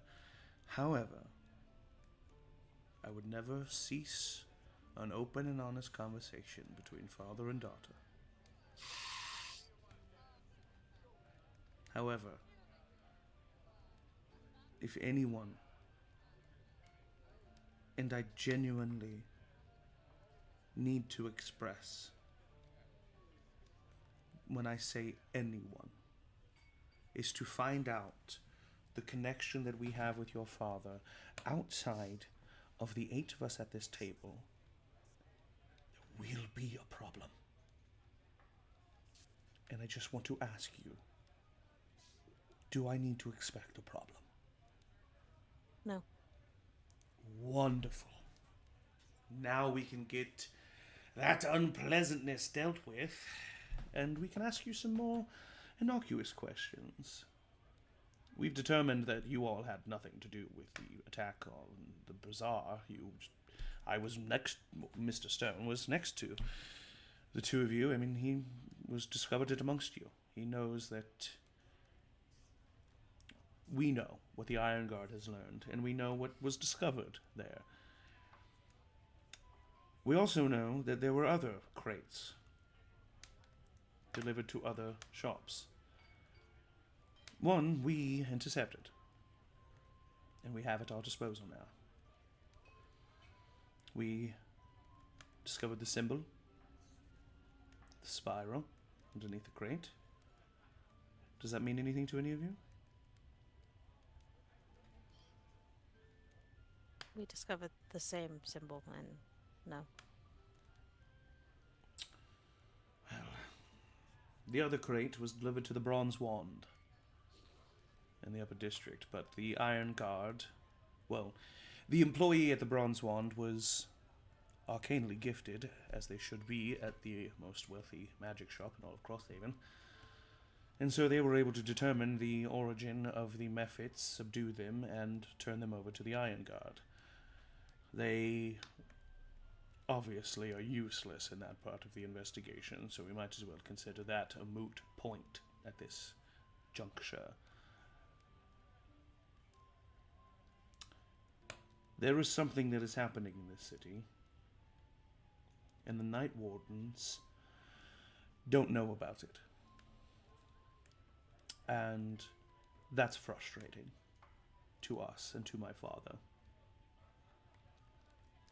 So we wanted to have this conversation with you to, 1, confirm that you were not behind what was happening, which I think I've successfully confirmed, and 2, discover what information that you had. Because you see, I do mean what I say. We don't mean the citizens of this city harm. In fact, we mean to protect them. So is there any other information that you would like to reveal to us? Anything else that you discovered that you think we might have knowledge of, or could assist you in having knowledge of? Luce, yeah? Or Sophie? Above the table. As a refresher, I know that we found that image of the dagger with the wings. Yep. And I wanted to know if we knew that to be connected to like the Night Wardens in any way, or like if bringing that up would be like tipping our cards too much, kind of a thing, to be like, oh. You have no reason to think that there's a connection to the Night Wardens. Yeah. And the only other thing that you had a connection with is that Eovald said that he saw a similar symbol, except instead of wings, there was like weirdly colored clouds around the dagger. But no indication of any Night Warden activity with either of those symbols. I think I would bring that up then, like. As soon as you bring that out, Corvix's eyes go wide. This was found at the shop, and I know the Iron Guard are aware of it, but if you know anything about where this might have come from. That's a myth. What is it? It's a symbol of one of the members of the Bloody Daggers. But They. a group my father told me about, I don't remember much, but they sounded like they were a story that he told me when I was younger. A group of assassins that secretly did the bidding of higher-ups in the Concordian Expanse. Each member having a specific way that they chose to kill their targets. This symbol being the symbol of the vampire. Oh, that's interesting that you've said that. Actual vampire or just the killing to mimic a vampires?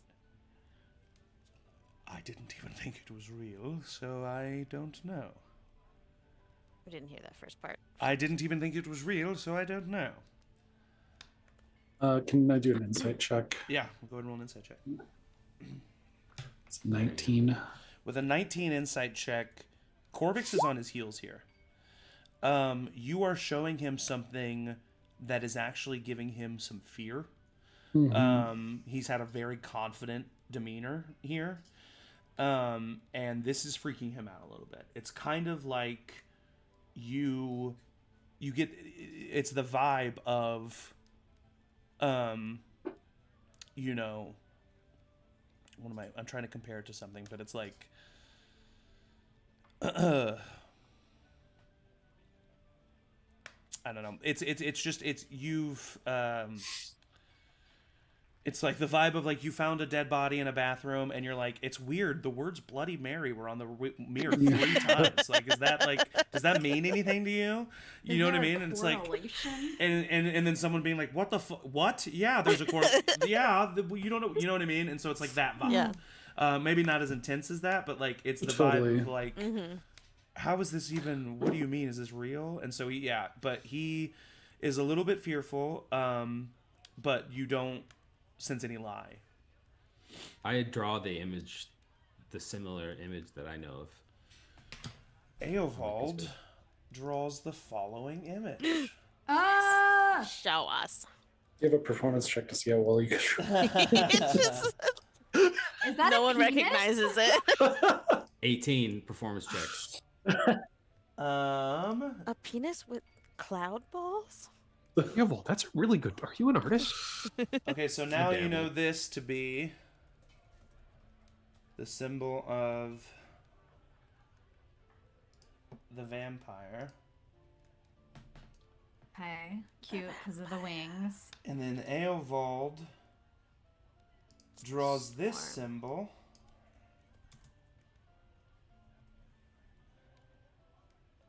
Sorry, 2 seconds. Oh.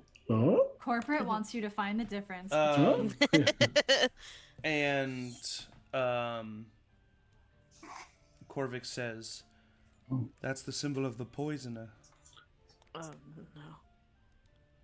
Where did we find the poisoner symbol at? Eovald, you don't know. Eovald says he's seen it before. He's seen it before. Yeah. Okay. Yeah.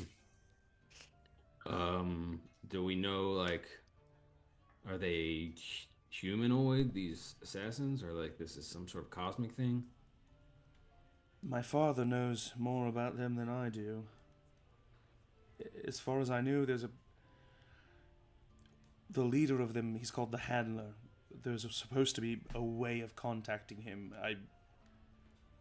They're able to be hired by those that are rich and powerful. Oh, no. Why would this worker at a magic shop be targeted by a member of a mythical assassins group?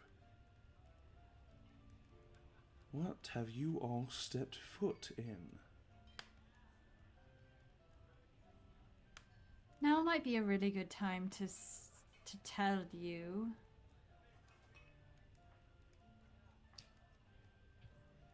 I think Elle might have been victim to the vampires. At least the last I saw of her as we left, I tried to heal her. I'd seen my father do it before, and I thought maybe I could help. But she looked... I don't know if undead is quite the word, but her death did not seem natural.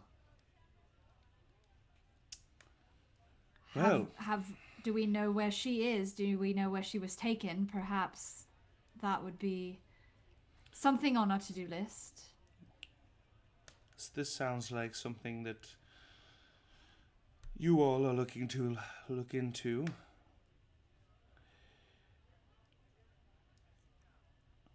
If you Who is your dad? My father is the leader of the Night Wardens, and that's where we will say. And that's where we will end that statement. So you have famous parents too? He's very much the opposite of famous. Infamous. But some infamy leads to famity, you know? But it seems a meeting with him is not on the table to ask these questions directly. Is that what you would about like? This group. Would you like to discuss the bloody daggers with my father? You say that he knows much more about them than you. The Night Wardens is charitable and community driven as we are. We are a business. What's in it for us? Okay, you're not a non-profit. Chill. What's in it for us? A fair exchange is simply expected. My father won't want to just give you information for free. But we're the ones that's going to solve this, so... Exactly. Which is going to be useful for us. But my father may request you to prove yourself further before giving you such information. Or you can just simply not seek the information. No pressure from me. I think maybe we should hold off. Yeah, I don't want to pay some kind of entrance fee just to get... That's kind of scammy. Could we know what this bargain would be? You would perform a task on behalf of the Night Wardens. No, before the information is given. What kind of task is this? Are you talking going into the sewers? Because we've already done that. I think you could probably put two and two together. You would be tasked. It's not some weird sex thing, is it? You would be tasked to steal something. Goodness. You were saying put two and two together, and I didn't really understand. Okay, so I asked a clarifying question, and I was wrong. I don't know. You were on 3 and 3. If we are putting... Listen. I don't know how you all were capable of doing what you were able to do at the bazaar. Clearly, you are capable individuals. If you would like to discuss further with us and how we could both be of assistance with each other, simply ask for... Oh, he's pooping at the table. It's happening. It's happening.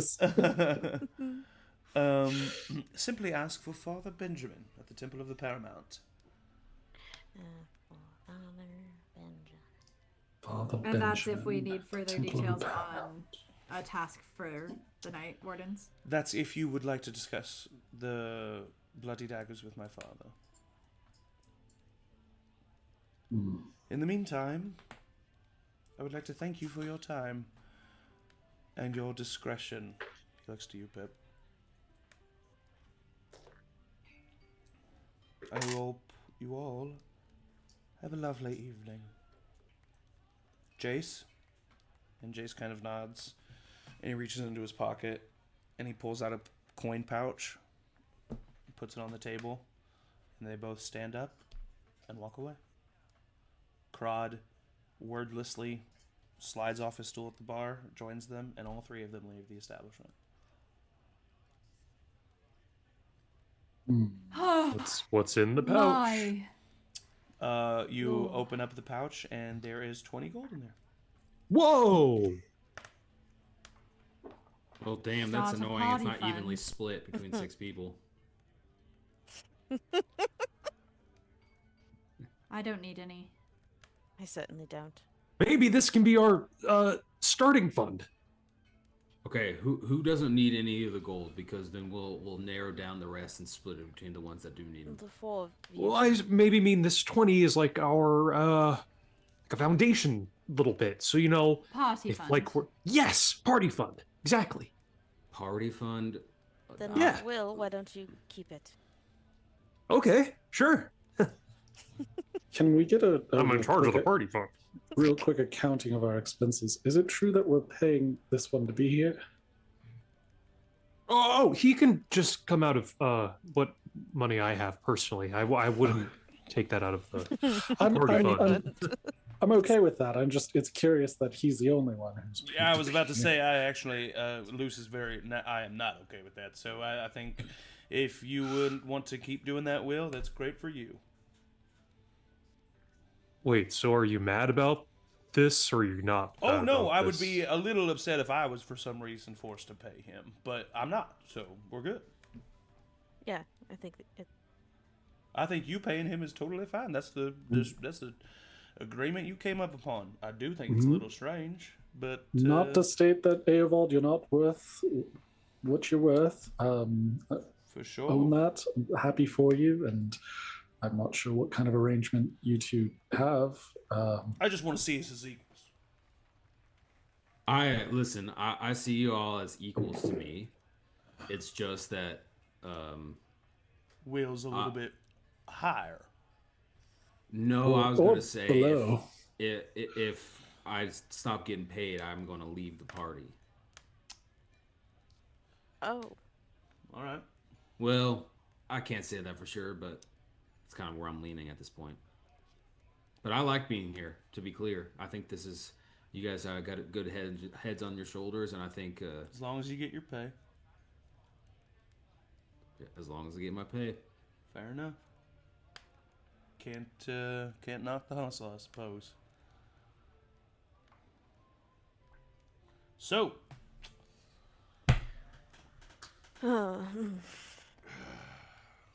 What's confusing to me is that they seem to have their priorities in order. I was having trouble figuring out where the crime part of their endeavors are. I think Did I miss it's that? it's more that they exist outside of the blessing of the establishment. I think he left out a few details about the night wardens to us that might paint them in a different light. Well, we also have to, commit a crime to help them. That's kind of an indicator of not being on the up and up. But what are we stealing? Are we stealing something that's been stolen? Are we stealing it back? Are we? I don't know. What's the ethics of these conundrums? That's what I'm saying. We could either be stealing something powerful from someone evil, which in that case is kind of a net zero, morality-wise, or Yes. maybe he wants us to steal a kid's heart. hold. I Say would heart or harp, because I think Heart, that's- I'm like a not okay body with part, that. like organ harvesting from a child would be bad. I would That's be bad. against Yes. this. Arguably. Can we all say Not if we're arguably. against stealing a child's heart? yeah, I'm I'd- against it. Yes. I'm against it. Yes. I'm against Okay. it. Okay, this is good. I mean, We're doing a like little stealing bit its heart in like a litmus. metaphysical way, where like the child is Oh, like, that's nice. like charmed by you and Oh, follows you cool. around a little bit. Yeah. Even then, maybe I'm not not such a believing. bad Well, thing. you do but- not- Yeah, the Nice, more I you think. explained it, the more I got a gross feeling from it. So So we're finding the line. This is good. Luce is from Yeah. the Feywild. They don't really know how bad humanity gets. There's a long history of swapping children with Fae. I just We do love the old That's adage. right. That's right. That's right. But it was a decidedly less violent meeting than I was anticipating. yes, I brought Oh Norbit. yes, it's quite. I do want to just. I know I somewhat agreed for everyone, but without saying it outright, it does seem that if what we just spoke about escapes this group, my father's life is on the line, and I just want to ensure that all of you truly understand that, and I would like everyone's word that that is something you will uphold. On my honor. Yeah. Sure. On my honor as a Tully. My honor as a Stark. Oh my god. Yeah, of course. I mean, it's no business of mine. I promise. I promise. Promise. I'm not bringing up anything. It's none of my business. Not my chair. I don't even know who I would tell. Who put that Seems chair like there? quite literally anyone, as they said, but thank you. Oh, I appreciate it. How do you feel about that, Pip? Not great.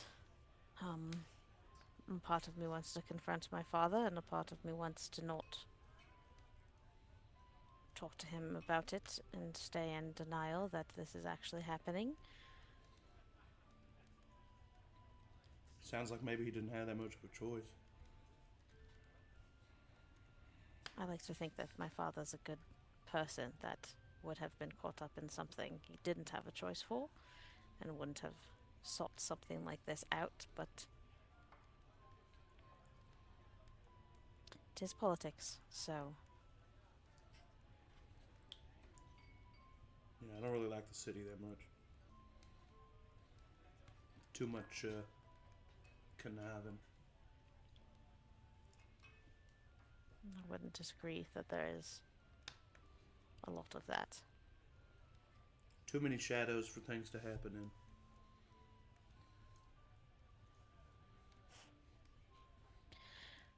Well, thank Well. goodness our future is the sun. Hey! That pretty great. is- We are not That going to is- squabble this opportunity. What, Jesus Christ, Zach. What? Okay, well that's Uh-oh. okay. It's that. It's that one. Writing that down. Okay. Well, Anyway. does anybody want another drink? yes, would love actually. I a think lot I have of one them. more in me. Oh, I've got a few more in me if you guys want Hey, to you just stay think a I have a while. whole bottle? I'm still on my first. Well, drink up, Will. I do think before we maybe imbue too much or have a night of needed levity, is this something that we want to hear out of the Night Wardens? What we would have to steal for this information that seems quite crucial to our mission, or try to see what we can find out on our own first? Maybe a bit of yes and. We can do some research ahead of time. If we get some information on our own, we can maybe hold that close to the chest. Yeah, what if we talk to Uncle Kai? Well, he's not really my uncle, but what if we talk to Kai and Who? The, Winter. Winter. the uncle of Ale, the victim, the man. Yeah. Because if he knows something to what she could have gotten involved in, I don't. It just might be good information to have before we're looking for more about the Bloody Daggers. We could see if he would allow us to search where she's staying. He Don't would. know if she was. He would. There's Staying. also the library. For me, he would. Oh, I definitely want to visit the library tomorrow. Well, and I think if the longer we can avoid having to be at all accommodating to the Night Wardens, we escape the fate that maybe your father found himself in. That is true. I think avoiding that at all costs seems to be our best course. It's not good to let people have leverage over you. Very true. You guys ever played? And I think my mom would be upset. You guys ever played the drinking game Honesty or Compelled Action? Oh, I've heard of it, yes. No. Okay, so it's a pretty simple game. We go around. Someone starts randomly, and I ask you honesty or compelled action, and you have to either choose between honesty or compelled action. And if you choose honesty, then I ask you a question, and you have to answer it truthfully, or I give you a compelled action that you have to do, a physical action, and you make it fun. It's often like streaking or you know, doing a dance provocatively in a place where you shouldn't, or something like that. I don't know. Is it all You can have fun with it. sensual? It's not He's all good. sensual, no, but it is a party game often. He's played venturing with further younger- south as the more he drinks. Yeah. My accent gets real thick when I get real drunk. But Hey, yeah, you you and know, me you both, brother. play. Hey, all right. You play it with when you're younger, and so that often happens. And the way it's a drinking game is you just drink the whole time. Sure. Yeah. You guys want to give it a Okay. shot? We call it All hookah. right. Do you want to hear Oh, or Yeah. No, Or it's compelled action. Oh, I see. Oh, should we? I mean, I thought we could play it here, but we can go somewhere else if you know somewhere. else. no? I just wanted to know if it was just for the compelled actions. If it's in she public wants to in know this if you're going place. to ask her to streak in a public establishment. Please don't. I would never ask someone to do that first. So you know what? Let's start with my southern brother.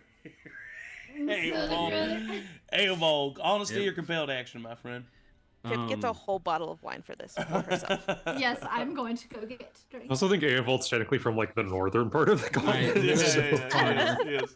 Well, the accents are different in this world. They sure are. They sure are, brother. North is south, south is You north. damn you know? northerners. Never in a million years would I pick honesty in this situation, so I'm gonna say compelled action. Yeah, when I tell you, I saw it coming a mile away. All right. Your compelled action is to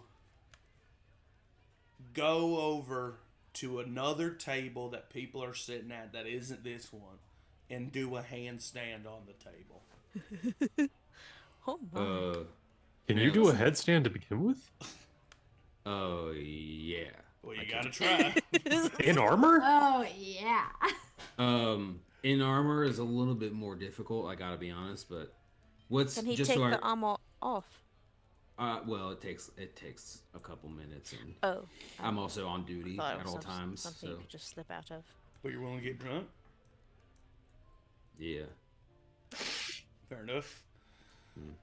Well, all right, everyone, I'll be right back. Saunter over to one of the tables nearby. There's 3 tables nearby. One has 2 sisters of the Temple of Paramount drinking some water. Okay. One has a group of drunken public works workers who are drinking after a long day, and one has a shady individual who does not have a drink in front of him talking to another individual who is kind of like shaking. I go to the one with the 2 priests. I or don't even clerics. know why I described the other 2. The nuns. What do you do? All right. Good evening, ladies. Oh, hello. Just so you know, I'm in the middle of a game, and what I'm about to do might be alarming, but no need to be alarmed. I'm just gonna do this, and I'm gonna be right on my way. What are you about to do? I just stand up on the table and do it, the handstand. All right, either roll an athletics check Oh my God. or an acrobatics check at disadvantage. Okay, athletics check. 17. 17, easily enough. You get up on the table, You kind of have to do that version of the hand/headstand where it's like you're on your forearms. But like you're on your forearms and you completely lift your legs up, and with a 17 you're able to just kind of flip back down, land on your feet, and the nun high fives you. All right, ladies, have a good night. It was a pleasure to get to know you a little bit. That was fucking cool, lad. All right. A cool nun. Well, there you go. Yeah, well done. Wow. Hand to Eovald there. Wow. Now you get to choose. I'll drink to that. Yeah, you get to choose one of us others. All right. The first person that came to my mind to choose is Will, but this is, it's somewhat might be a conflict of interest because of our unique relationship. But I think we can toss it aside now for this game of Hoka. Hey, Will, would you like honesty or compelled action? I forget what we did last time. Was it evens were? Oh yeah, I guess we did actually roll in campaign. We rolled 3. for it last time. Yeah, I'll let you all decide. We can either roll for it so that you have to. You know what? Actually, no, I'm not going to let you decide. I think it's more fun if we let the fates decide. So you got lucky, Matt. But I think it was roll. Evens were truth. Yes, and odds evens were... are truth, and odd. You can roll any dice you want. Evens are truth. Odds are compelled. I got even truth. Okay. 4. So Will chooses honesty. And there is an in-game mechanic for this too. Luke would have explained this. You would have a die with him so that you don't ever have to justify your characters choosing something that they would not choose. Anyway, your die luckily rolled compelled action, Matthew. Wow, I'm so lucky. All right. So whatever I say, you have to tell me the truth. Pretty sure that's the name of the game. Okay. All right. But remember that you're friends. Yeah, I'm not gonna tell you anything that's gonna jeopardize my working relationship with you, Will. That's for sure. Yeah, that's what I said. I guess my honesty here is, do you think it's necessary in your mind to continue our contract now that we're in this larger group? Or do you think we should just sever it here and see what happens? Okay, this is a really personal question to answer in front of other people. I guess when I said it didn't impact our working relationship, that was a lie. A lie? It directly does. Well, I know that I don't want to travel without you. If that means that you need to still, get paid, then sure. But if you're also suggesting maybe out of the goodness of your heart that you would want to join us just, as a member of this group, and then, that'd be cool too. So...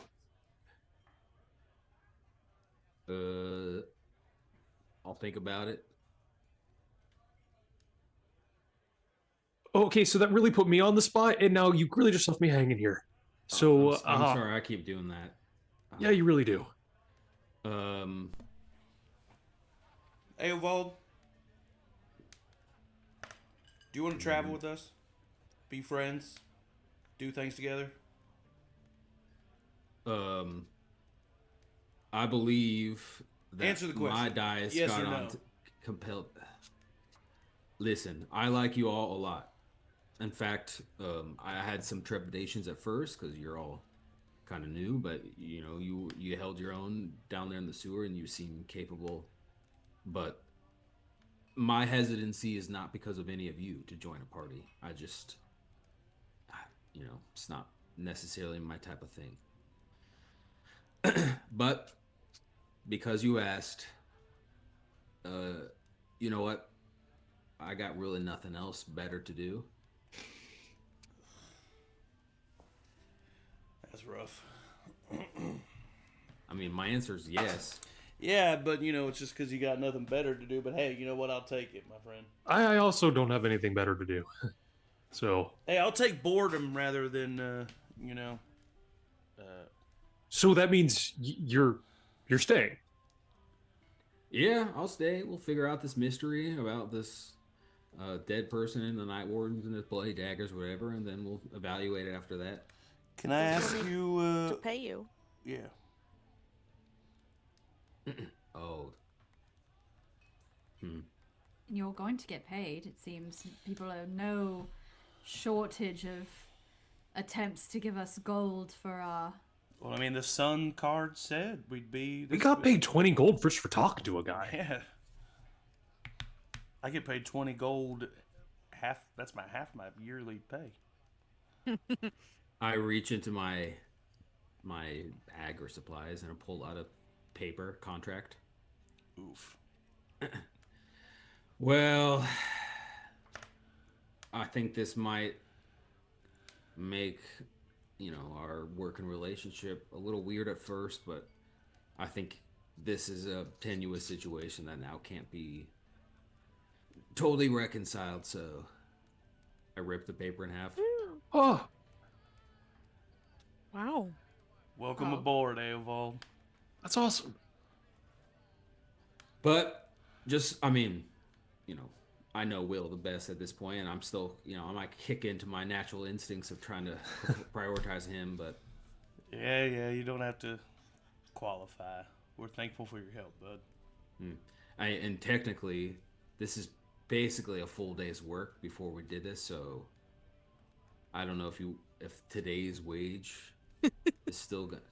I already paid you this morning. I was just kidding. No need to pay me again. Everything's fine. I'm not a greedy man.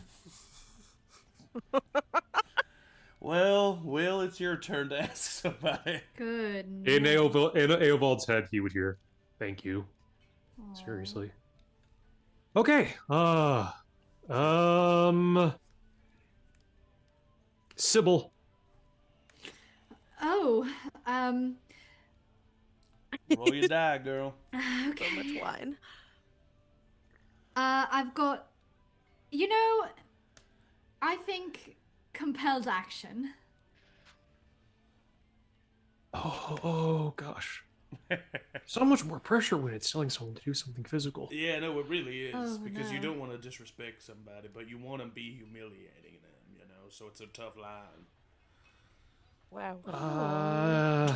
I'm having regrets, but I'm going to be brave. I guess you don't have to humiliate them. It's just always how I played. Do you have brothers? Yeah, no, I do. Yeah, for sure. Yeah, they always want to. Yeah, there was 4 of us total. Oh.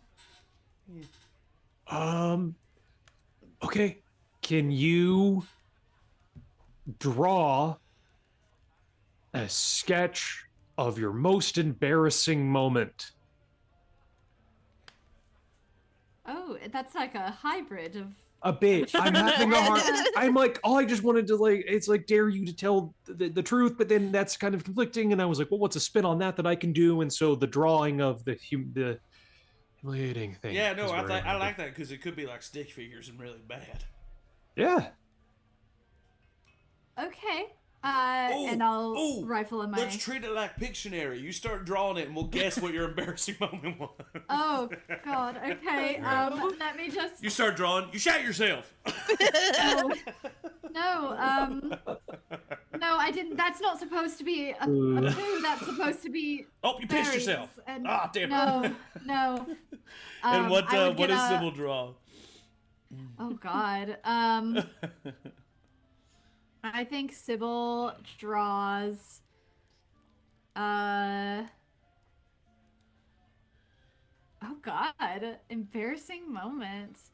Let me... Was that a question on our little thing? I don't think so. It was not, no.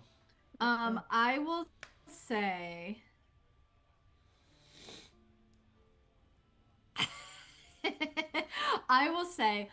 okay, so here is a picture. Okay, so there's a beautiful greenhouse in my home, in the back of our home where I grew up.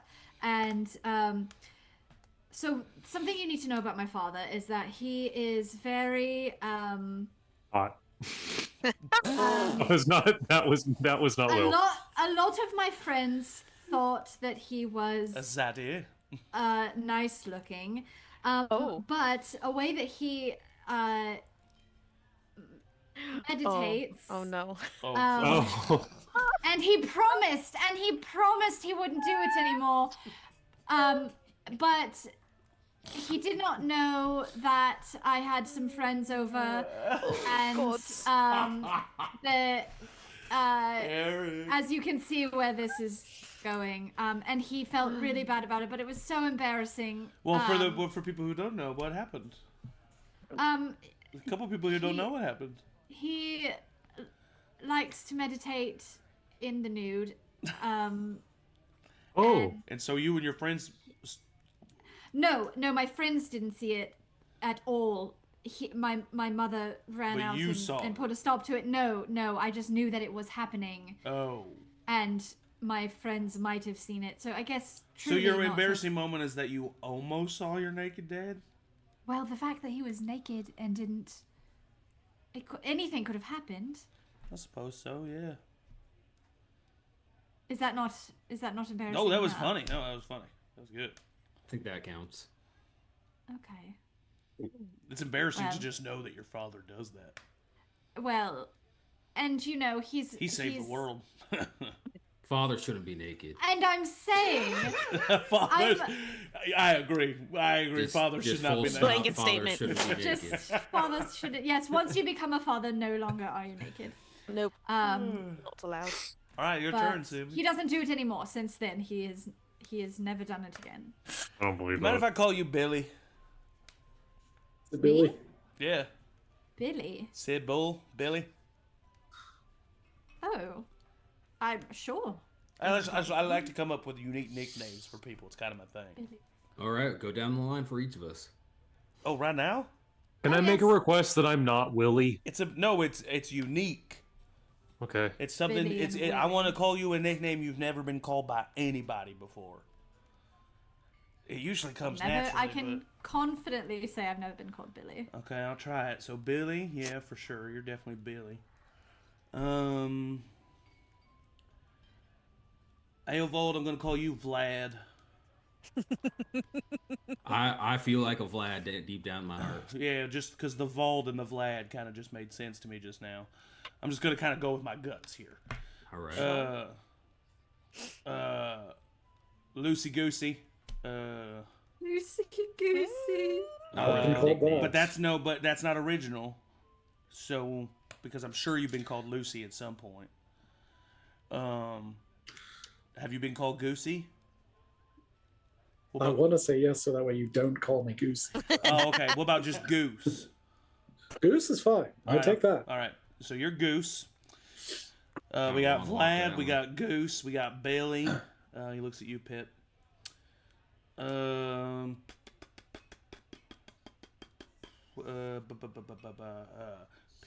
Farweil, Duncurth, PFD. Pretty fucking dangerous. Personal flotation device.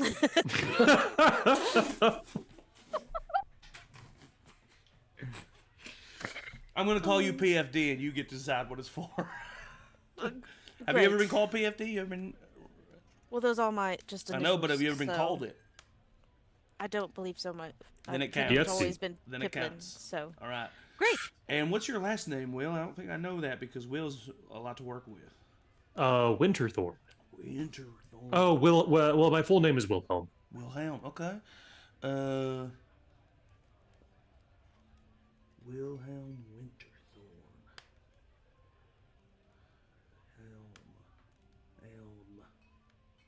Elmo. It's crazy to see the process and just play it right in front of you like this. I'm gonna call you Elmo. I don't think I like it. Okay, let me try again then. How about Wilhelm Winterthorne? What about Lazy? That's a really good start. Why don't you sleep on it? I'll sleep on. He made me do it. It comes a lot more naturally to me, you know. You can sleep on it. No need to rush into things. Yeah, Vlad, that crazy Vlad, he's always pushing me. Well, honesty or compelled action to you, Luce. No offense, Pip. I Nope. feel like we play enough in our... This is quite similar to a game we played in the Feywild. I will say is Vervelvis is what we called it. there. Vita. Oh, Vervelvis.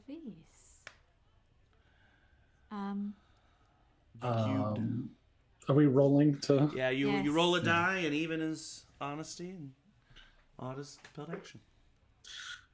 I called an odd. Compelled Odd, action. Lots of compelled actions as well. Makes sense. We're new. Well, we've already had a handstand on a table. I don't think I could do a handstand. There's a small stage up there. Mm-hmm. Think Oh, you don't make could me sing. grace us with one make of your me sing. songs. Oh, Oh, I love that. I certainly could.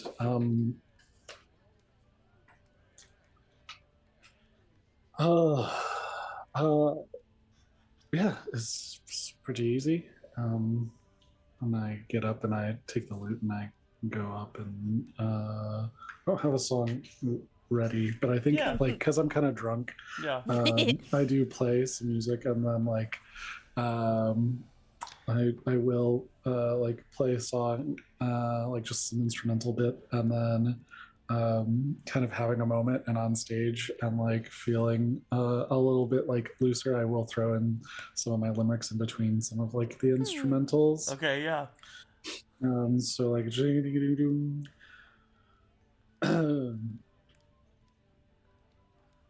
an elf tried to spell meant to bind hearts together, temporarily mind, but the wording was poor, and now they're stuck to the floor and each other and laughing in kind. Yeah, more. Love that. Or,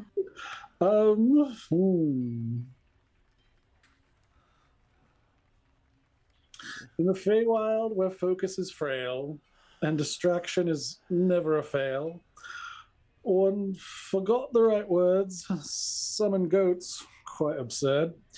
Now the the party's a tale. Yes. Everybody loves it. And you get an applause. It's also like really like mechanically sound playing in between each limerick. Go ahead and roll a performance check. me. Yeah. Yes.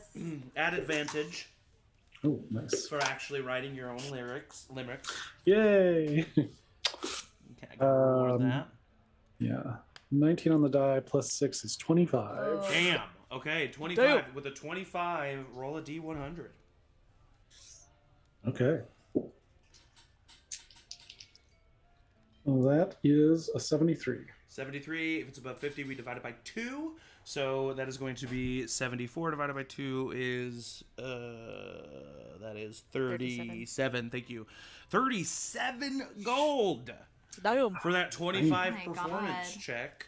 You see that Thank you. you see that 30 of it comes from like a really rich patron who just won a lot upstairs at the gambling, and he just like, that was you're beautiful.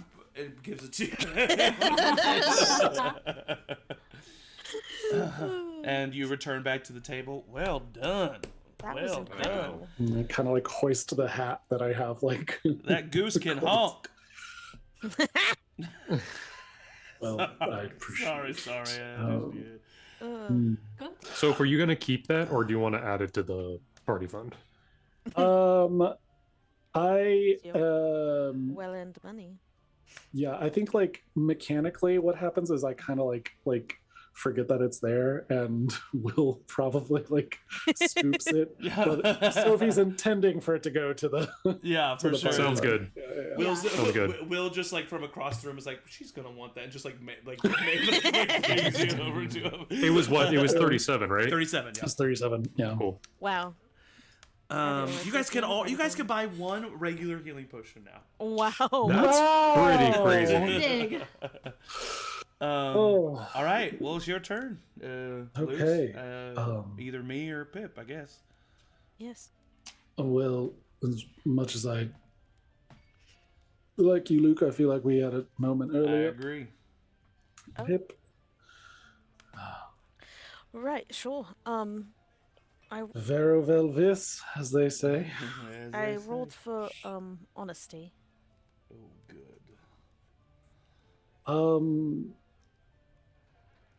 Well, and not to put you on the spot, but can you maybe enlighten us? What's the nature of your relationship with Sybil? No. Oh!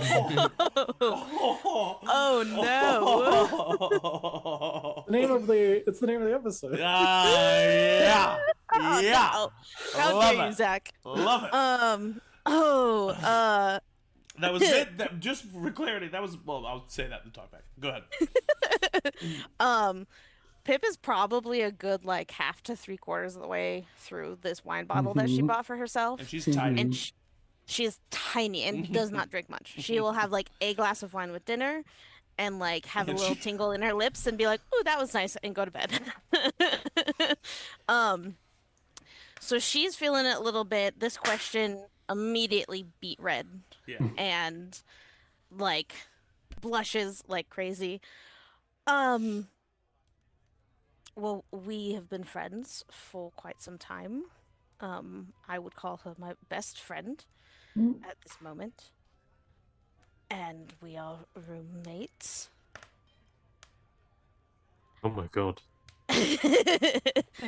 And as of that, currently that would be good descriptors of what we are, I think, at this moment. Currently. Insight check. Pipplin, my love, I need you to roll a. I'm gonna say, just straight charisma check Oh, at what? disadvantage Oh no. for me, please. Sybil is like, what a curious question to ask. Like, it's just kind of like sitting and listening. I rolled a 14 on insight. Okay. I rolled a 3 and a 1. Yeah, I was gonna say everyone's passive insight. And if they didn't succeed, I was gonna. But you succeed even more so, Will. But this includes you, Sybil, even with a 9 passive insight. Well, now it's 10. Oh, nice. Ooh. That's Oh, yeah. right. Because of Because the- you're good luck. Oh Sybil. yeah. Everyone notices. I'm sorry, Pip. Everyone notices. Nature of the game. That you are very embarrassed by this question. Very much hesitant when mentioning the words that, like, that's what we are, and that's it, and that's all we are. And there's just, I don't necessarily know how to describe it in words, but we all know what you are sensing from Pip here, including you, Sybil. And that's a little bit more serious. Well, So Luke, why? You're the only one left. I think Luke is kind of trying to throw you a bone here, and is like, yeah, of course. Ask away. Wait, no. Sorry. I'll roll the. Yeah. Two honesty.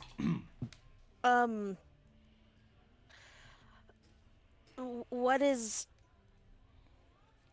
Oh, I was actually going to ask you this question earlier because I'm curious about it. But can you tell me how Sylvester came to be? How did you? How? Yeah, That's- Sly, come on yep. up here. The cat jumps up on the lap and then jumps up on the table, and he's just kind of petting him as he talks to you. My little buddy Sly here. I was taught in my druidic studies by my mentor that certain of us druids are able to connect with animalistic spirits from our plane and some from others.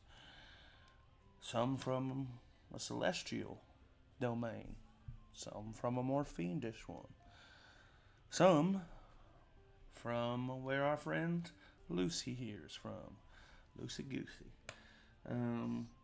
Just Goose. Well, yeah, that's right. Sorry. Excuse. Sly, he's a spirit of the Feywild, and he takes this form occasionally, but he's able to take on many forms. To be honest with you, I don't really know what he looks like in the Feywild. He's not really a cat, or a spider or a toad. He's a spirit. He's an entity. And when I needed help, he answered the call. And he's stuck with me ever since. And every time I call for him, he comes. And he seems to like it over here. And you see that he crawls up and purrs. You think he likes being the cat most? I think he likes being the cat most too. Yeah. And forgive a follow-up question, but is it a spell that calls him? In a way, yeah. You might be familiar maybe with the name. It's very similar to, what do you call it? Something about a familiar. Find familiar. Yes. Yeah, that must be it. It's very similar to that. But it's something that I'm just kind of able to do and call upon because of my druidic magic. It's not necessarily a ritual that I cast, if that makes sense. Yes, definitely. Yeah. And just mechanically, to explain that a little bit more, it's an ability that he has where he doesn't have to use a spell slot. Okay. So it's genuinely not a spell that he casts, but it is the Find Familiar spell. Basically that, okay. Yeah. It's called Wild Companion. It's a ability for the new druids of 2024. Fun. He can cast Find Familiar once a day, and it just disappears after a long rest. So that's why he kind of says that Sly lives in the Feywild, and that's where he is, and he just comes and spends time with Luke, and that's kind of the relationship that he describes. Sybil, while Luke is explaining this answer and you are not paying attention, what is going through your head with what you just noticed? I'm just curious. The first thing I think that happens is that she's taking what Pip says at face value. Mm-hmm. Oh yeah, we're friends or we're mates, and that's really nice of her to say that we're best friends, and that's great. And then seeing everybody else being uh-huh, and seeing her go red and then drink the thing.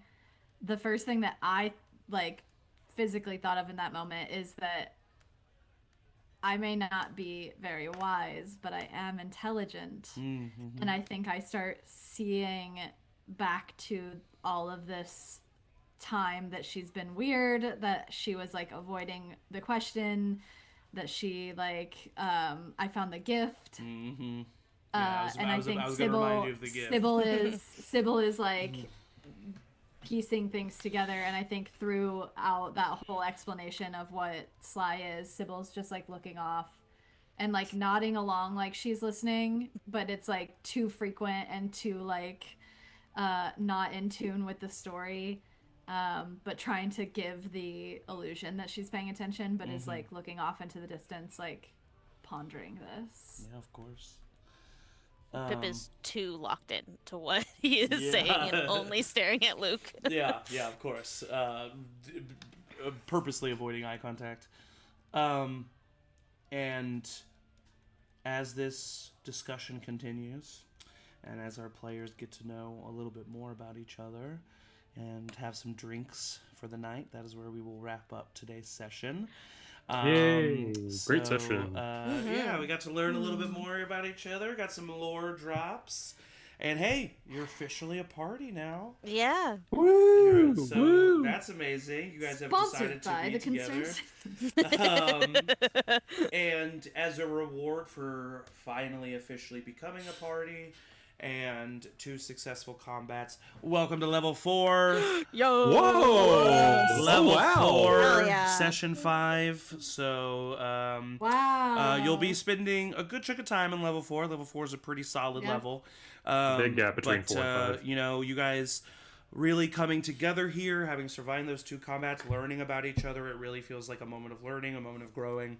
And so I think moving away from this conversation, you guys will be level 4. Amazing. So let me know privately or in our chats what you decide on certain things. Like especially if you do any multi-classing stuff, let me know about that. And why'd you just say me? Because you're Sophie, but because you're also the only person who's talking about it. So that was great. Thank you all for joining us and watching us. After this episode, there's going to be a little talk back where we kind of decompress about the show. So if you want to watch that, you're going to have to either be a subscriber to our Twitch or a subscriber to our YouTube, or be watching right now live, because you'll see it. For everybody else, thank you to my players, Jimmy, last more as every time, everybody say bye.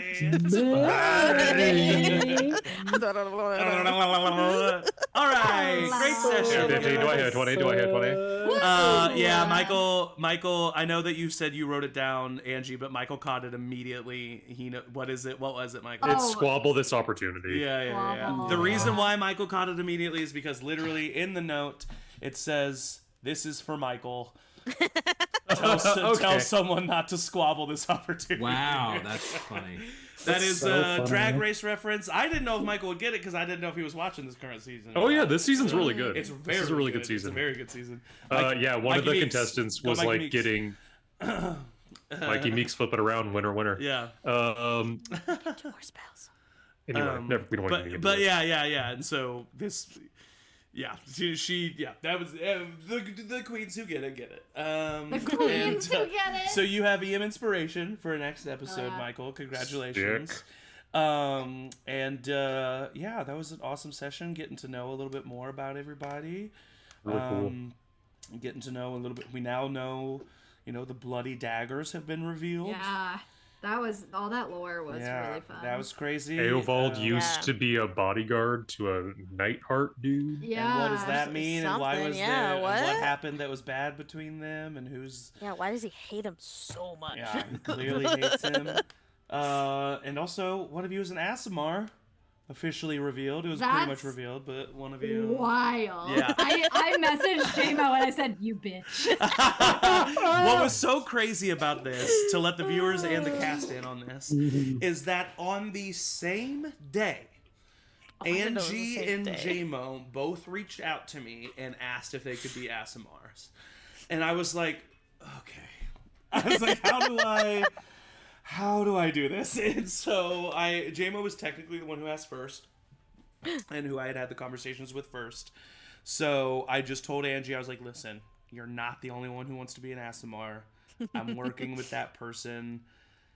Is there any way we could and I think I left it on the table where you still could have chosen to do it. But then what happened when we were doing our session 0 is that no one else claimed to be an Asimar, and you were like, "It's me. I wanted to make an Asimar NPC," and I was like, "You bitch!" Figured it out, and I was fine. And so then now it's like again. I did a little lie, did a little lie.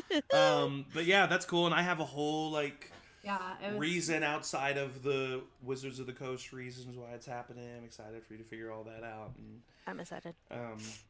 Yeah, but